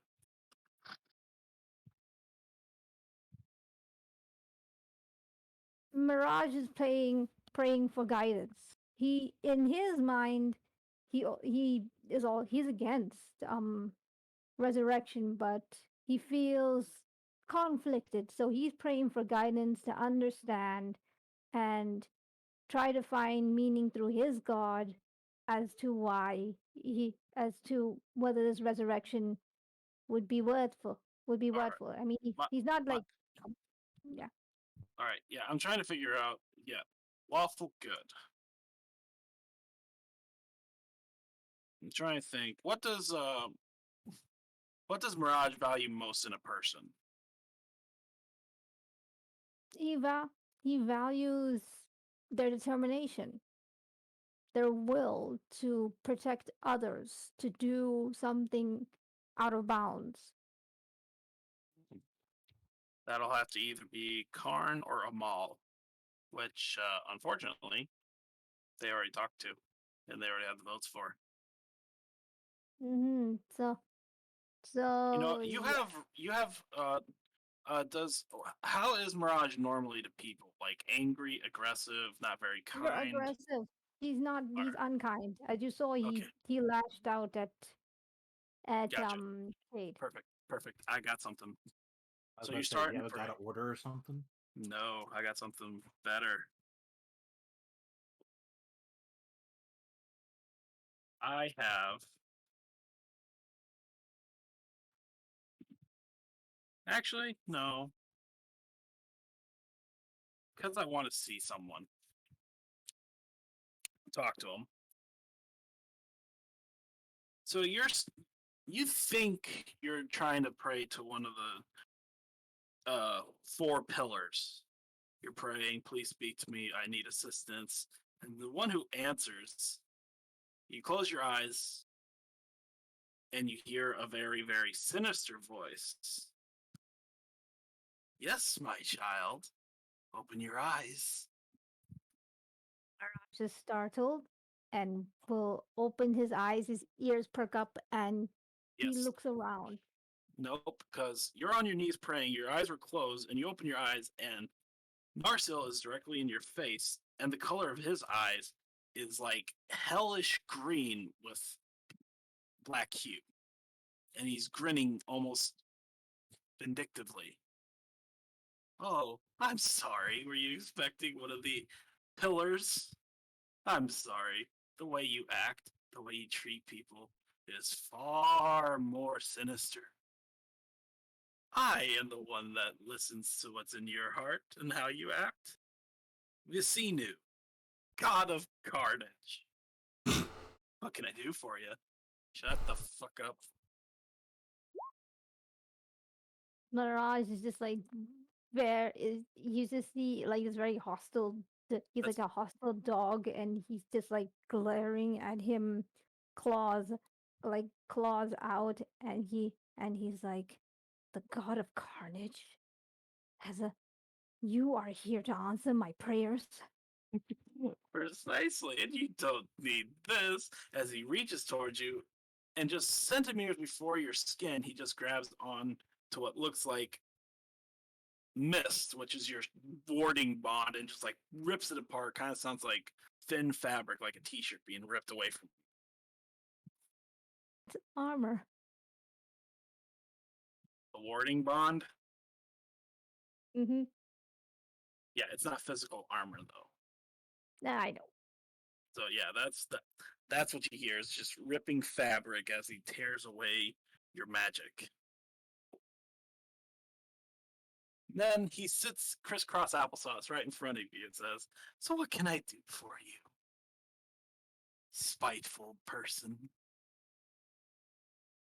He said, I am spiteful because of my training.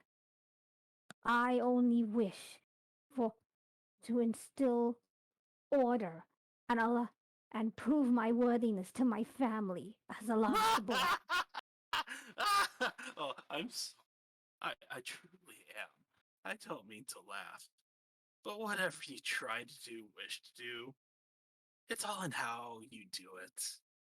And unfortunately, you don't do it in a very nice way. Training or not, this man, he then like touches his face. This man was trained to fight and kill on command, which he has done for years since he was a young man. But he never had anger and hate in his heart. Not even once. He even prayed for those he killed. Isn't that comical? So it doesn't matter what you want, what you wish, it's all in how you obtain it. And now I believe you have a request for me. At least that's what I've noticed with the rest of your stage hands. Whatever goody two shoes. Now what do you want?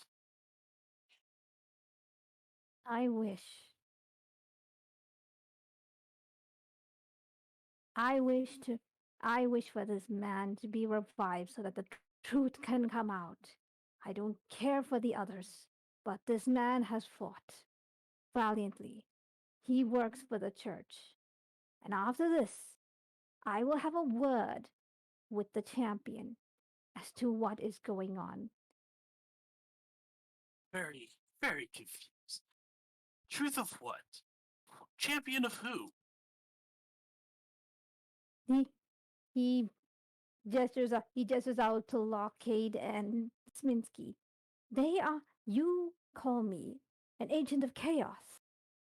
I am among agent of chaos. Perhaps myself. Yes, I cause chaos. Yes, I am bashful. Yes, I am arrogant and rude. But I don't give a fuck. I asked for forgiveness by the cloister, but yet I will stay true to who I am, because I am still a soldier and a child of the cloister. You don't get to tell me what I can and cannot do. So you either He just reaches forward and grabs your chin to keep you from talking. You make a lot of assumptions, little boy. Yes, stay true to who you are, because who you are is not very nice. And the more destruction you cause, the more negative emotions you make in people fuels me. So, do we have a deal? Do I have your vote? As a child of carnage? You do, on one condition. What what would that be? When it comes down to letting a person go or killing them, you kill them. The moment you don't, the man will die. Everyone you like will die. Your family, your friends, the little orphanage down the street. I don't care. The moment you don't take the killing option, everything you know will die. He's just gonna remain silent. TikTok, I don't have much time because it's rather boring.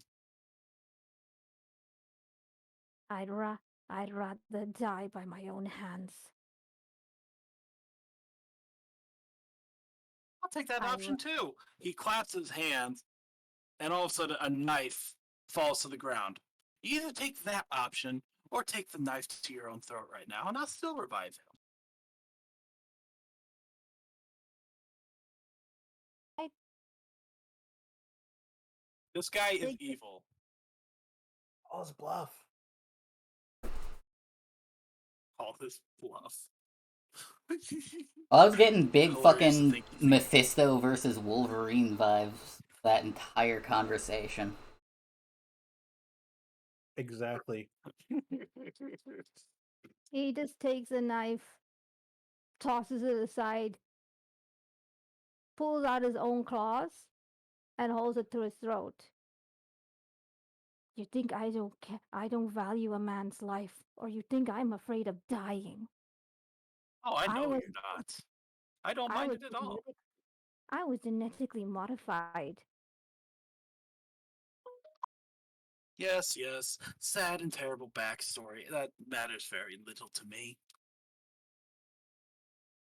But you seem to not understand my proposition. Allow me to further explain. You're a guild member, correct? You go on missions. Say there's a wanted poster, someone wanted dead or alive. What the crime was, it doesn't really matter. The fact of the matter is your government, if you can call it that, requests them brought in either dead or alive. All I'm saying is pick the dead option. But another proposition. No, no propositions. No counter offers. That is my deal.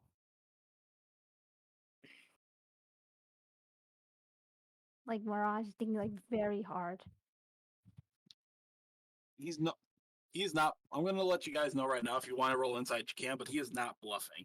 She's either going to take that deal or take her claws to her throat. He's not going to let Mirage is the guy, not going to let him escape.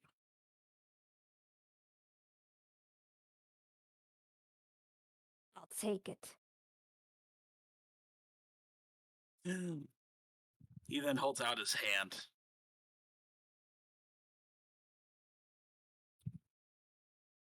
Mirage takes it. The moment he grasps your hand, it's almost like a knife goes straight through your hand. The pain is almost unbearable. He rips off the gauntlets off that hand that he shook, and once he lets go, have any of you seen the Fate Stay Night series? Kinda. Sort of. Bits and pieces. Well, in the Fate Stay Night series, they have 3 command seals on the spirits they control that they cannot disobey. Only 3. Now, these warrior spirits have free will, but with these command seals, there's an order they give that they cannot disobey. And when they use it, it kind of disappears, but leaves a permanent etching on their hand. So kind of this like particular one. Kind of like the unbreakable vow. Yes. But he says, I may be evil, as most people would say, but I'm also fair. You have 3 passes. Because those markings are separated by like a quarter an inch of skin. You can draw it however you want to make it look. But you gotta have 3 of them on your hand. 3 passes to not kill someone for the rest of your life. So I'd pick and choose them wisely. Are we good?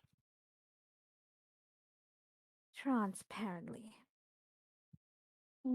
Perfect. Now, here's the hilarious part.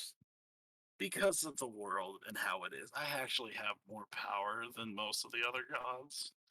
So, yes, it still takes a majority vote of 3 or more. But I don't have to wait for the other idiots to be forced to say yes. May I see that knife he so rudely tossed away?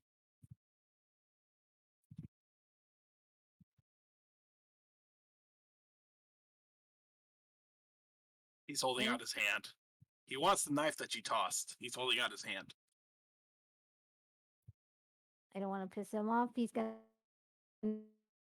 give him back the knife. In his hand. Thank you. He turns to Keelik and stabs him right in the heart. And the moment his blade comes out, Keelik is lightly breathing. I'm going to put him at 1 HP.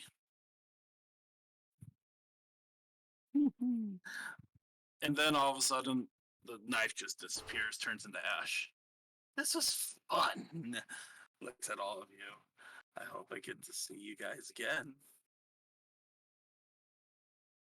And then the glow of Karn disappears from Narsil's hand, and then all of a sudden, Narsil turns to the side and pukes. Oh god, I hate that one the most.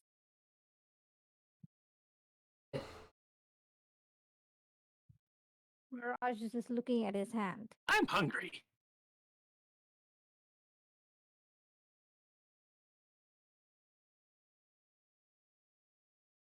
By the way, I did look it up, and we can make pop rocks in. Awesome. Anyway, and with that, I'm calling the session closed for today. All right.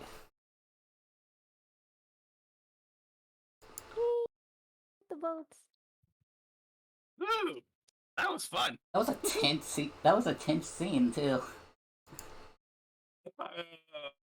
I'm so glad you guys enjoyed it, or at least some of you did. Oh, trust me, as a writer, I love that. Oh yeah, you nailed that perfectly. Like, I absolutely despised you the entire time you were playing him. Like, I ain't gonna pussyfoot around or, like, you know, like, sugarcoat anything. No, like, I genuinely hated this character. But due to the fact that I genuinely... That's what he was trying to do, but he came off sounding a little bit more like Batman Brave and the Bold's Joker. Yeah, I can't do Mark Hamill Joker. I can't. I've tried. As far as behavior-wise go. Yeah. Mikey, I'm so sorry. I didn't mean to be rude. I'm so sorry. For Mirage being rude to Cade. Oh no, I was in the character. Yeah, you guys were. No, I don't like being mean, especially in character. I don't like being mean, but that's unfortunately how the broody dog is. Yeah. And you get used to it after you play a couple characters. I hope you guys don't call Karn too much, because he's kind of hard to get into the mindset. No, it's fine. Just for that, we're going to.